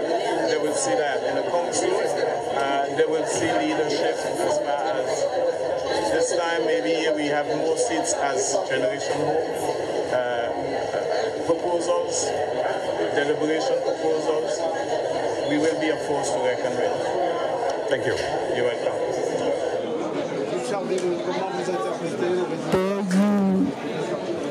There you had the leader of Generation Hope. Now he's doing There you have it for the reaction of Jules Charville, leader of Generation Hope 2022, that combined the alliance of Team Avenir Martin avec vous. Earlier, people were asking about predictions, and it's true because we were getting results and stuff. I briefly and rapidly said that in the end, everyone will be sitting in that council because, you know, it's always a very complicated calculation as to find out who is going to be where and who's going to have how many seats. That's where the services of the state come in. Mm-hmm. And there's a whole, I call it the voodoo calculation, but there is a foundation. You know, the winner gets a certain amount of seats, and then according to the amount of votes that they've gotten, mm-hmm. they will then allocate the seats proportionately to that. RSM won in all but, well, of course, we have to exempt Bureau number 8 and Bureau number 9 for the moment, but all but 3 of the polling stations, or all but 3 of the bureaus that were won by Daniel Gibbs. The majority was won by RSM. So my question to either of you, the proportional share, Daniel Gibbs the last time around in his extreme lead got 18 seats in the council of 23. Yeah. Are you seeing RSM getting the same amount? It can be possible. I don't have the know-how, the exact know-how of the actual calculation. Mm-hmm. We know that there is a foundation of 8, so the winner gets a systematic 8, and in addition to this 8, based on how many votes cast, there's other calculation or some sort of percentage that is to do the redistribution, and each person who has gotten a certain amount of votes based on this calculation will get a seat, and that's why Mr. Charville is confident. He knows that he's going to be in opposition because that's the one thing he would not have gotten had he not done this coalition, because then he would have endorsed someone, come out of the race, and would not have the opportunity to even sit in opposition. Mm-hmm. Okay, I have to ask either of you again, and Milan, you can jump in here, because I heard the number of 16 awarded to the winner out of 23. But Daniel Gibbs, who won in all of the polling stations in 2017, got 18. No, because it's a calculation system. So the winner gets 8, and to know how many additional seats are the rest 15 seats will then be allocated based on a specific calculation to do the distribution. And so it's 8. And in Daniel's case, 8 plus, it was 9 actually. He had 17 seats. C'est ça, non? 17 or 18? It's 18. So you have additions, and then the 2017, Alain Richardson got 1 seat. He ran alone. He was not a part of the coalition with Jules Charville, the alliance with Jules Charville and MJP at the time, and MJP had 4 seats, right? 4 seats? 3 seats? 3 seats.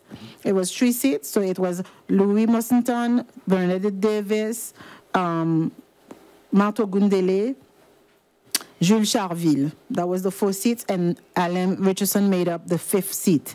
And everything else went to Daniel Gibbs. Mm-hmm. That's how it was. Peut-être par rapport au nombre, on a expliqué que par rapport au nombre de votants, parce que là, il avait quand même plus de 3000 voix d'écart entre le premier et le second. Et là, ce soir, c'est encore beaucoup plus serré. Donc, je ne sais pas comment ça se déroulera. En tout cas, on va attendre pour voir, peut-être entre 16 et 18 sièges ce soir. Alors, moi, j'avais reçu un petit article du Pélican qui avait repris le dispatch des sièges. Je le cherche parce que je dois le retrouver. Mais grosso modo, la formule, le calcul de base, le postulat est celui-ci. Le gagnant va avoir 8 sièges et les sièges restants vont être distribués en fonction du nombre de votes obtenus par les uns et les autres. Donc, de toute façon, la question devient combien de sièges aura en fin de compte Jules Charville, qui devrait tourner à 1 siège au moins, 1 à 2 sièges, on ne sait pas, c'est à eux de nous confirmer selon le fameux calcul, ou la Team Gibbs va bien sûr avoir plus de sièges que Génération Hope, puisqu'il arrive clairement en 2e position. Je rappelle également que nous parlons de liste qui est arrivée en tête RSM, mais c'est RSM et Alternative. RSM Alternative sont ceux qui arrivent en tête, donc cette coalition dont parlait Marc Géménard tout à l'heure, qui disait, voilà, cette alliance-là a fonctionné parce que nous nous sommes compris, parce qu'il y a une cohésion, parce que ci, parce que ça. La coalition Hope, Génération Hope, qui contenait Avenir Saint-Martin et Saint-Martin avec vous, là, ça a un peu moins bien fonctionné, puisqu'ils ont eu... ma foi, ils ont quand même un siège. Mais par rapport au vote, escompté, voilà. Ce n'est vraiment pas... On a entendu M. Charville dire que selon leur calcul, oui. 3002, donc il y a une déception quelque part. Bon, mais il y a quelque chose qui m'a juste un petit peu quand même surpris ce soir par rapport à ce qu'il a dit. Moi, je pensais que le discours aurait un peu évolué quand il dit, en fait, pour eux, c'était enlever Tim Gibbs de là. Mais en fait, si tu vas aux élections, c'est pour gagner des élections. C'est pas, tu vas contre un candidat, certes, mais tu vas également avec l'espérance de gagner les élections. Mais là, quand j'entends, bon, l'idée, c'était enlever M. Gibbs, je suis un peu déçu. Bon, de toute façon, si c'est le but, enlever M. Gibbs n'a pas fonctionné non plus, parce qu'en fin de compte, ils auraient eu les 3000 voix ou 2900 voix. Peut-être que ça aurait contribué à réduire encore une fois le nombre de sièges obtenus par la Team Gibbs, mais jamais l'enlever, puisque dès le premier tour, il est déjà à 2074 voix. Donc l'enlever, non, il ne pourra pas partir comme un cheveu sur la soupe, atterrir ailleurs, c'est pas possible. Voilà, donc quelque part, ils se sont loupés dans leur calcul. Peut-être que si M. Charville était reparti au combat seul, peut-être qu'il aurait espéré encore un meilleur score par rapport au premier tour. Mais ce soir, les résultats sont là et on peut dire qu'il a été vraiment sanctionné par cette alliance. Well, I don't know if this is a deliberate suspense, but we're still waiting on these two polling stations, folks. We're waiting on Bureau number 8 and Bureau number 9, which is a compilation of Cripplegate, Fries Bay, Columbia, Rambo, and Money O'Reilly.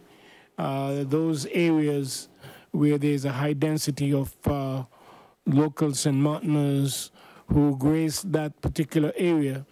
And it is one of the polling stations with the highest turnout, which is that of 60% in the amount of legible voters or registered voters. So there is no question probably why we are waiting on that last two polling stations out of La Savane to be able to determine who is the winner. We have been talking much about the pattern at the moment, and if by chance we could look back at the overall summary thus far when it comes to who are the winners. In polling station number 1, that polling station was won by Team Gibbs with 159 votes versus RSM 126. Then you have polling station number 2, polling station number 3, polling station number 4, polling station number 5, polling station number 6, polling station number 7, all of which were won by RSM, hence the reason why they are in the lead. And then we have polling station number 10, while we wait on 8 and 9. Bureau number 10 is another bureau that was won handsomely by Team Gibbs with 287 votes versus RSM with 104 votes. It was mentioned that that particular bureau in Grand Cars is one of the Gibbs' strong points, and he did demonstrate how much influence and how much of a support he has there on in that particular bureau, and he won it handsomely. Then you have polling station or bureau number 11, bureau number 12, bureau number 13, bureau number 14, bureau number 15, bureau number 16, bureau number 19, all of which were won by Team Gibbs. That should be RSM, I'm sorry. And that should include bureau number 18 as well, which is in French Quarter. So those two French Quarter bureaus both were won by RSM. I leave out number 17 because that was one of the Grand Cars bureau that turned out handsomely again for Team Gibbs. So you can see the pattern in terms of the residents on the northern side of the island of where their support base really is. I mentioned nothing of Hope because they seems to be left out of the race, having scored very little when it comes to the amount of votes that were gathered by both Team Gibbs and RSM. While we are waiting, then I might as well fill you in quickly, just rapidly give you a sprint on the number of votes that were cast for RSM. Bureau number 1, 126. Bureau number 2, 189. Bureau number 3, 266. Bureau number 4, 271. This is the record of the amount of votes that RSM has gotten. Bureau number 5, 310. RSM Bureau number 6, 271. RSM Bureau number 7, 268. Bureau number 10, RSM 104. Bureau number 11, 259. Bureau number 12, 274. Bureau number 13, 346. 346. Bureau number 14, 218. Bureau number 14, 218. Bureau number 15, 309 for RSM. Bureau number 16, 240 RSM. Bureau number 17, 89. And that is their lowest score in all of the bureaus. And that area is actually in Grand Cars. Bureau number 18, 236 for RSM. And bureau number 19, 261.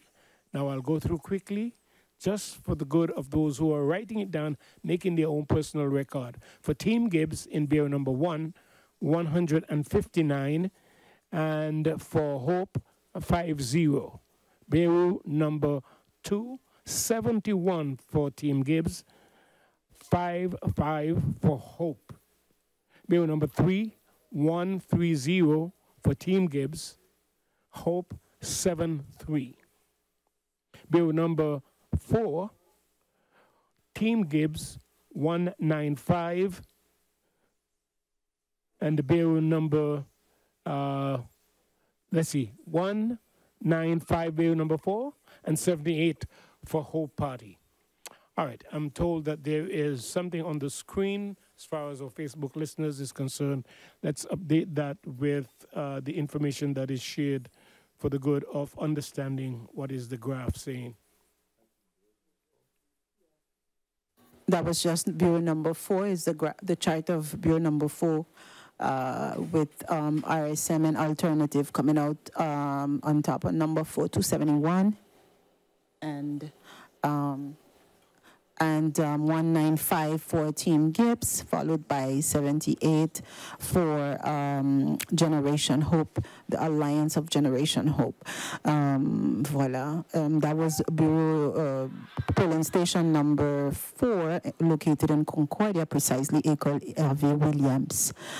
I love whenever we have the location, Concordia, Spring Concordia, and the people that voted in that bureau are the alphabetical, the names that began by A up to E, you know, the alphabetical order of the electoral list. That's what that is.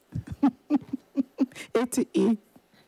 We're going to be joined in a few seconds by Victor Paynes, who wants to give us a little bit more clarity on the distribution of the seats and how the calculation is done. He, you know, as he's a candidate, a running, he was, well, no, he wasn't a running mate, but he was back in 2017. This time around, he wasn't running, but he most likely has the actual proper calculation. But I do have the article I was looking for a few seconds ago with regards to that. So we know that the Territorial Council is made up of 23 seats, and the person that comes up on top will get the 8 first seats allocated to them systematically, and then that calculation will be done to distribute the 15 remaining seats.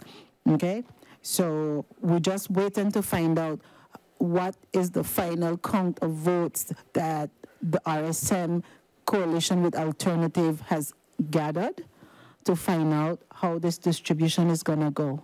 Okay, well, to each one of them, actually. We have to have the final count of everyone. So we're going to get Victor, who's going to come talk about it in a few seconds. He's most likely going to enlighten us. I really do not, you know, dive into all the calculations. It's 1/3 of whatever, and well, it took me complex, but it may be a very easy task for people like Victor, who's that's their arena. That's what they gravitate into. So, voila. I also want to, if you're joining us only now, I want to also acknowledge that some people are watching, listening, and following this coverage from abroad, Wendell, you know, with people that are in France, people that are in the Caribbean. And we're going live at the Collectivité right now to see what is going on. Taking it to the Collectivité.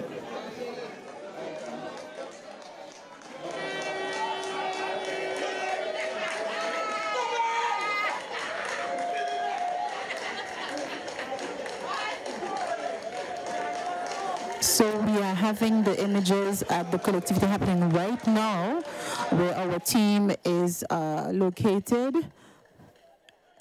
And we're seeing clearly the arrival of someone. We're not sure yet who that is. That was Monsieur Fischer, who's coming in as well. But I'm seeing that the focus is not exactly there. So peut-être sur M. Mostynton, donc, ça sera l'effervescence, très certainement. Dans un instant, si c'est bien lui. Parce que je vois des t-shirts RSM, donc je suppose que c'est l'équipe RSM qui fait son entrée.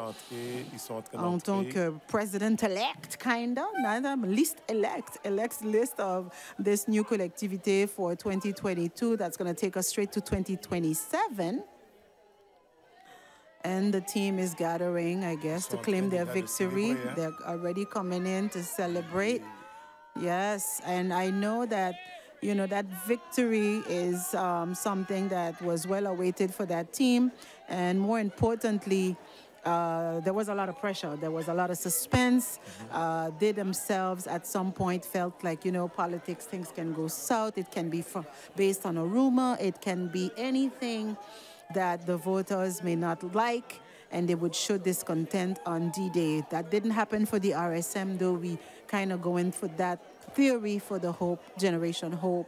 But the yellow and green and blue seem to be the celebration group, or the celebratory, those that are going to celebrate tonight until the wee hours, Milan. Ben oui, nous attendons parce que là, on est quand même surpris de voir que les 2 bureaux restants, nous n'avons toujours pas reçu officiellement les résultats. Hein, donc nous sommes dans l'attente, mais je ne pense pas que ça va vraiment changer la donne par rapport à l'écart qu'on avait eu tout à l'heure, entre 1287 voix, il me semble, d'écart entre la team Gibbs et Rassemblement Alternatif. Donc, il y a quand même un écart assez conséquent. Donc, on peut considérer que les jeux sont faits. Donc, Oui. on aura certainement ce soir, en tout cas, élu un nouveau président. Yeah, please be patient. We are awaiting, just like you, we're getting the information from the collectivity's communication department, and we are still awaiting for the two remaining polling stations that are not as yet done with, most likely counting, but being that the gap is so huge, it most likely not gonna derail too much the results. It may tighten the race, but it may not change the outcome. We are welcoming Victor Paynes once more with us, who's most likely going to give us a little bit more clarity on the distribution of seats or how the calculation is actually made.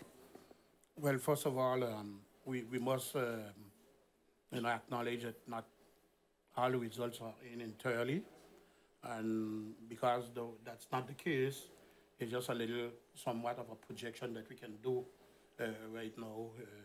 Maybe the result coming in later on might make that projection vary a bit. Yeah. The law says that after the second round, there's no necessity for a team to be an absolute majority, which is 50% of the cast votes, plus at least one. All they need to have is a relative majority. And if we look at the Alliance RSM, they have a relative majority because they have somewhat around 40-something% of the votes already cast. So the law says that before votes are being shared, you were saying it just a little earlier, the team with the majority, relative majority of the votes, in this case RSM, will have a bonus of seats of 33%. Oh, it's 33%. 33% of the total seats to be shared. Right. In our case, it's 23. Yeah. It's 23 minus 8, and is the 15 that remain? Yes. Well, when you take 23 and you look for 30%, you get 7.6, and you round it off to the top natural number, which is 8 seats. Right. So so they'll get 16. We'll have secured already 8 seats before the sharing really happens. Starts. Yeah. Right. And the remaining seats will be shared on a pro rata basis, with the last seats going to the team that will have, and this is a little complicated to express, but it means that the team that is the most closest to having an extra seat, when you give each one of them, when you take what is considered as the electoral quotient, on Phillipsburg side is that, which is the amount of vote cast divided by the amount of seats. So you would say then, all right, maybe 500 votes is what a seat. And the team that, let's say, team has 900 votes, then that team will have a seat, 500, but there will remain 400 votes for that team. And if no other team beat that 400 votes, the last seat to be distributed will go to the team that has the 400 votes as margin. So if we look at the situation right now, you got our assembly seats to start with, plus the 15 that remain at 42 or 43%. I don't know if that number is close enough, which would mean like 7. Okay, 7 or 8, which means we can expect that RSM would get probably up to 16 seats. 16 seats, yes. A minimum.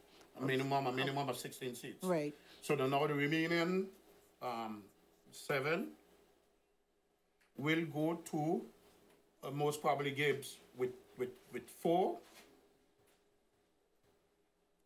And the remaining 3 will eventually come to the Alliance Hope, Saint-Martin avec vous, and Team Radio St. Martin, we have an update? We have an update. Okay. All right. So thank you so much, Victor, for that information. Here we have the chart with the RSM and alternative. Okay, it's very small for me. I cannot exactly see, but the visual is clear with regards to the domination of the yellow everywhere on the chart. And second with Team Gibbs, and then followed by the Generation Hope. Also, Team 101, who's stationed at the collectivité, they are confirming that RSM will get 16 seats, Team Gibbs 5, and Hope will get 2 seats. And it's the Hope part that I thought would be one to 2 seats, and I had to clarify. But that's the information that we're getting. Yes, Wendell. Okay. What it seems at this moment is that both 8 and 9 is in, folks, unofficially, but we have to consider this as the final count for both Bureau number 8 and Bureau number 9. Bureau number 8, RSM 406, RSM 406, Team Gibbs 262, 262, and Hope Party 120. That is the Hope team, which includes St. Martin With You as well as Avenue St. Martin. That's 8, right? Yeah. Okay. So, and bureau number 9, because those of you who are watching on Facebook, you will see all the bureaus are filled out, is because they have come in unofficially, folks, we might add. Bureau number 9, 299 for RSM. Team Gibbs, 204. And Hope Team, 135. So all of the votes are in. Hopefully, these numbers represent the final count, because it's unofficial. We don't have a graph for the Facebook viewers or the visual folks who are watching of the shared votes between all 3 parties, but they are all laid out here in Bureau number 8 and Bureau number 9. So we have the total Est-ce qu'on peut quand même donner les 8 et 9 avant de passer? D'accord. Alors, could you put back the screen, please, sir? Thank you very much. Okay. On va vous donner officiellement les 2 derniers bureaux qui manquaient. Peut-être qu'il y aura un réajustement à faire, justement. Mais on va vous redonner les 2 bureaux qui manquaient, le bureau 8 et le bureau 9. Et ensuite, vous proclamer les résultats que nous avons. Les résultats, on va les faire puisqu'on attend un petit peu que ça revienne. Alors, RSMA, 4742 voix, c'est 49,06%. 3226 pour la team Gibbs, 33,37%, et 1698 voix pour la génération Hope, avec 17,57%. We have it, I think maybe there's a little bug with the collectivity, but they've sent it to a different route. The actual clearly winner here is RSMA, which stands for RSM and Alternative, 4,742 votes, followed by Team Gibbs with 3,226 votes, followed by Generation Hope with 1,698 votes. In percentages, 49%, as it shows on the screen right now, 49.06% for Team RSMA, followed by Team Gibbs, 33.37, followed by Generation Hope with 17.57. A total of 9,933 voters today, or ballots cast, or votes cast, and among which 9,666 were valid, and 267 were either blank or null, which made them disqualified. Donc, on a les résultats qui viennent de tomber. Donc, on a RSMA avec 4742 voix qui devance la team Gibbs qui a 3226 voix, soit environ 1400 voix d'écart. Et Hope, Génération et Famille, 1698 voix pour 9000, plus ou moins 9933 votants. Suffrage exprimé 9666, blanc au nul du 167. Le taux de participation a été de 52,22%.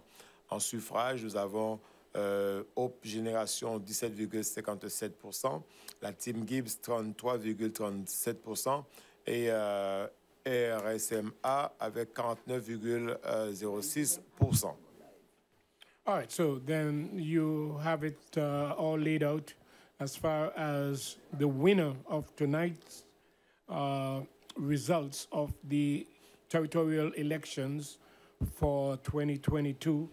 The clear winner is RSM with 4,742 votes, followed by Team Gibbs in second place with 3,226, and Generation Hope and their team 1,698.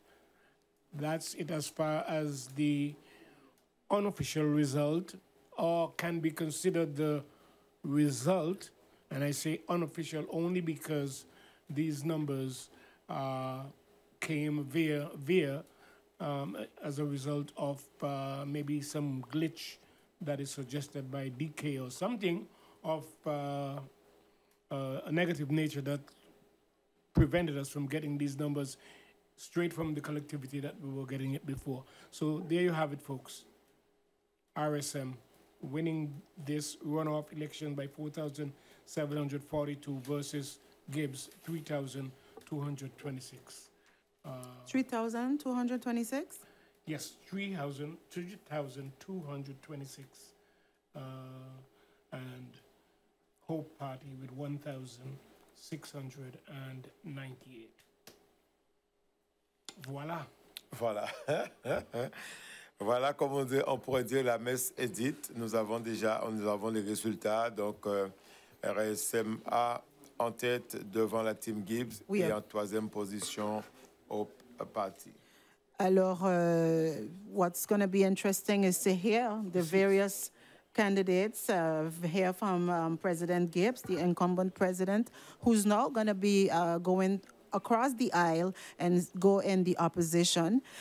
He's offered a tough opposition in the past to the Triple R. So it's going to be interesting to see that opposition combo between the Hope Party with their 2 seats and the Team Gibbs with their seats facing the RSMA machine of 16.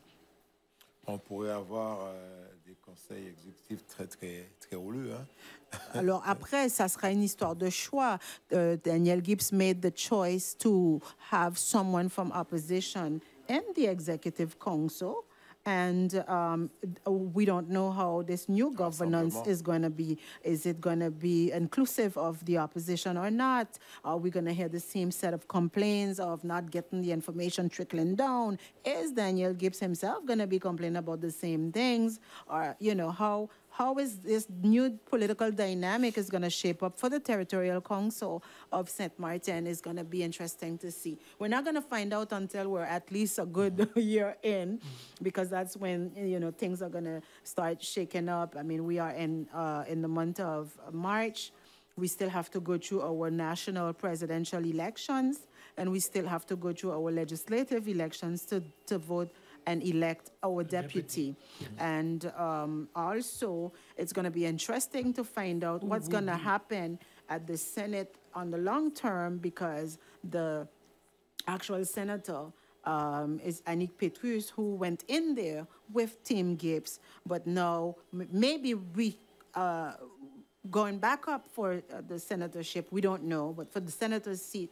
And it's going to be interesting to find out on which side of the aisle, because it's always about, you know, it's a parliament, there are chambers, there are colors, there is a modus operandi, and right, you kind of have, you know, right, left, etc. So it's very, very unique for St. Martin, because originally, Annick Petrus, who's the senator, she is a leftist. She's a red, but she had to go in with the blue because of her new political affiliations via the Team Gibbs and what that means politically for Team Gibbs and their, how should I say, relationship with the national team, Les Républicains, which is a conservative party. So all of this is going to be a certain dynamic to kind of look at and follow.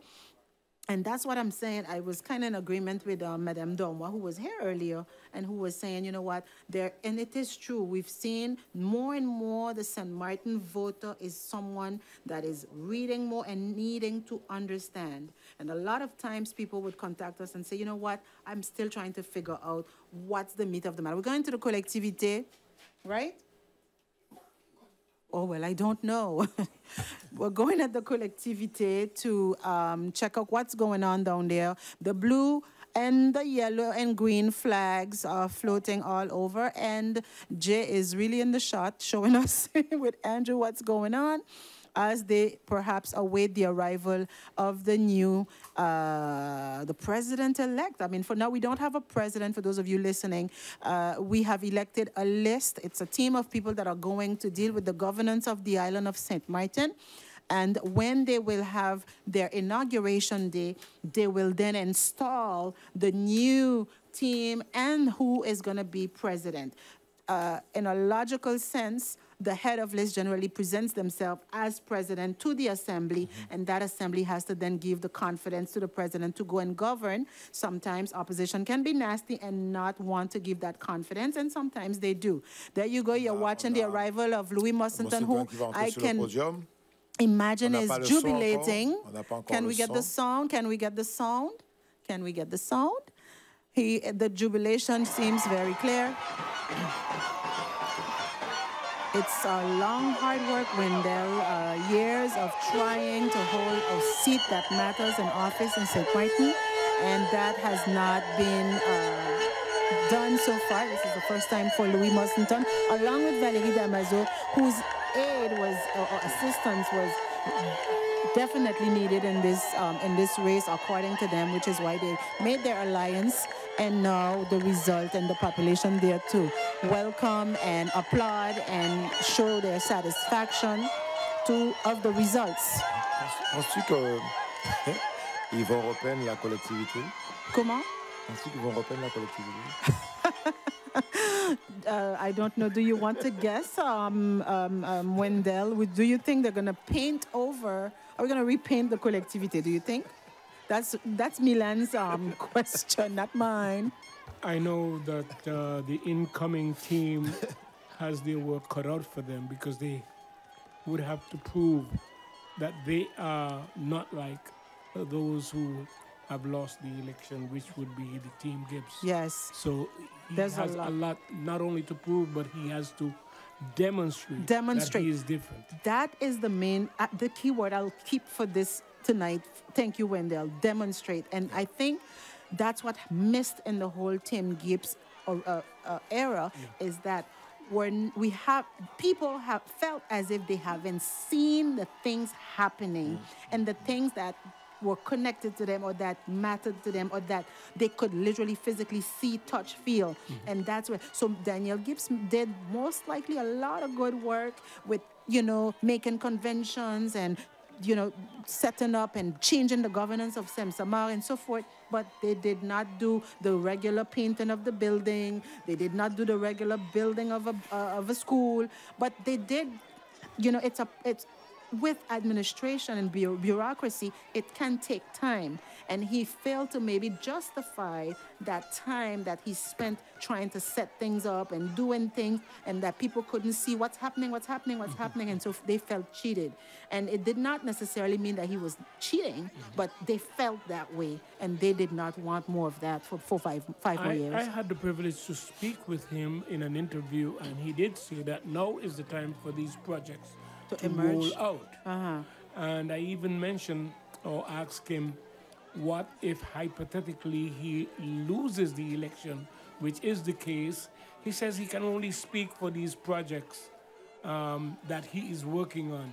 But, when there's a project in the pipeline on behalf of the country, funded by whichever agency or maybe the state, it has to go on because government is continuity.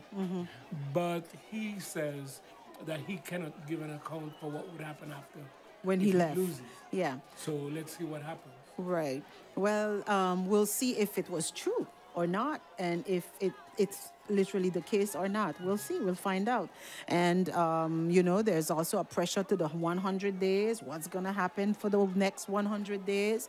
How is that going to be displayed for the people? And, you know, in St. Martin politics, there's always something to look out for. Also, it's going to be interesting to see how is the alternative team is going to really fade into that RSM machine with their what they've displayed, saying that they have the competence, they have the experience, they have the know-how, and they're ready to work on the 28th. Yeah. So, you know, the blending of that, knowing that RSM alternative is going in with Valérie Damazo, who has the experience and who has been first vice president, and she's coming in with two other, she's coming in with, on 16, most likely two other. We're going live? We are going live. I can't finish what I was saying. I'm sorry. We're going live. Et on n'a pas d'autre choix que de leur redonner ces marques. On n'a pas d'autre choix que de travailler maintenant avec toute la population de Saint-Martin, l'entière population de Saint-Martin. On a fait peur aux gens. Les gens se rendent compte que nous sommes au RSM à une team pro-business et pro-social. Et on fera la démonstration sur les 5 prochaines années. Faites-nous confiance. On va montrer au cas où on va presser. Et bien, la presse là.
Donc, par Gibbs, est-ce qu'ils ont l'intention de continuer ces projets?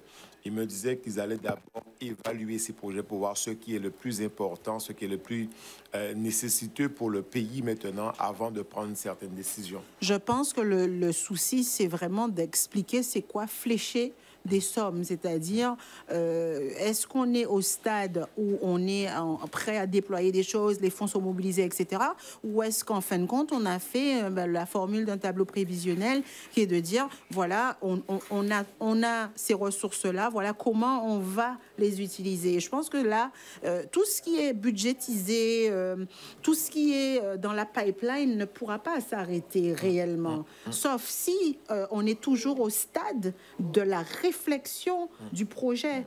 Et si on est dans une phase de réflexion, ben effectivement, ça sera au bon vouloir de l'équipe entrante de voir, ben écoutez, ma foi, en quoi c'est en cohérence avec ce qu'on a proposé à la population ou pas. Et à ce moment-là, on peut aller de l'avant. Mais selon M. Gibbs, ce sont des choses, comme tu dis, qui sont déjà dans le pipeline, qui sont prêts à déjà être matérialisées. Oui. Donc, comme disait M.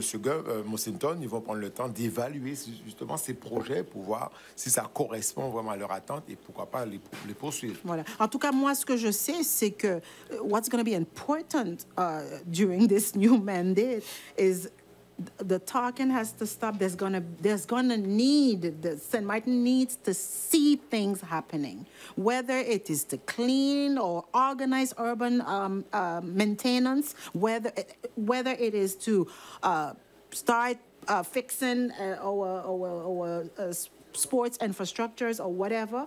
And you know, I haven't participated actively. I actually haven't participated at all to any of the debates, to any of the interviews because of my own professional and other professional engagement. But there was, to me, a few things that we just didn't talk about, because if we were talking about new projects and so forth, and somewhere where we fall short is, you know, we're going to build a stadium, but it's not going to be to the specs of international gaming, or it's not going to be to the specs of the very French standards. Example, the other day I was trying to coordinate with a team to create the degree for swimming lifeguards. And to do so, you need an Olympic swimming pool. You cannot tell for that type of degree, it must be done in an Olympic swimming pool. So you cannot take that team with the candidates and the beach with floaters. It doesn't work. It's not going to be valued or even recognized. And the professors and various trainers are not going to come to do it like that. So we fall short. So now, if we're building the aqua center that we want to do, and we're doing it for a leisure purpose and not think about the potential of making athletes for swimming, then we have another problem. So if the projects in the pipeline, we're going back to the collectivité. With the discussion is interesting. I seen Wendell is all in it, you know. We're going back to the collectivité. You know, that's the priority for us tonight. Thank you for watching Radio St. Martin. Let's go to the collectivité.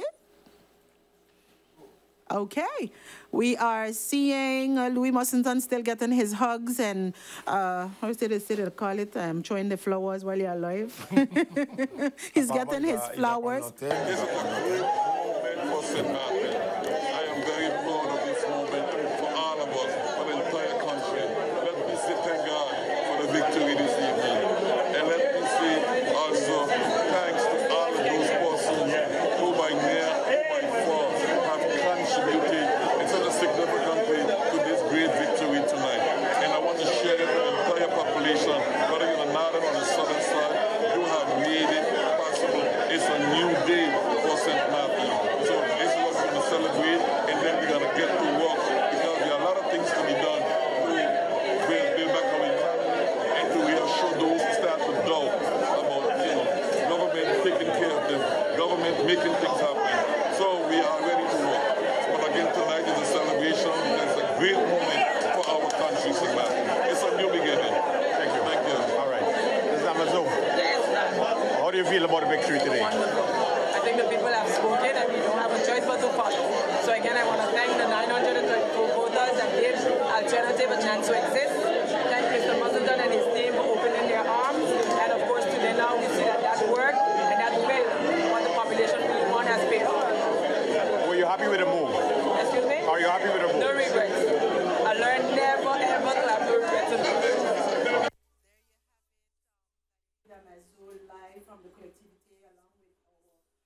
Team, Andrew and Jay and Kuchi, the captain, bringing you all the happenings. And c'est la jubilation hein, pour RSMA ce soir, parce que bon, ben, c'est un travail de longue haleine. Ça fait quand même 3 fois qu'il se présente, ce monsieur Mussington, depuis 2012, qui se présente en tête de liste.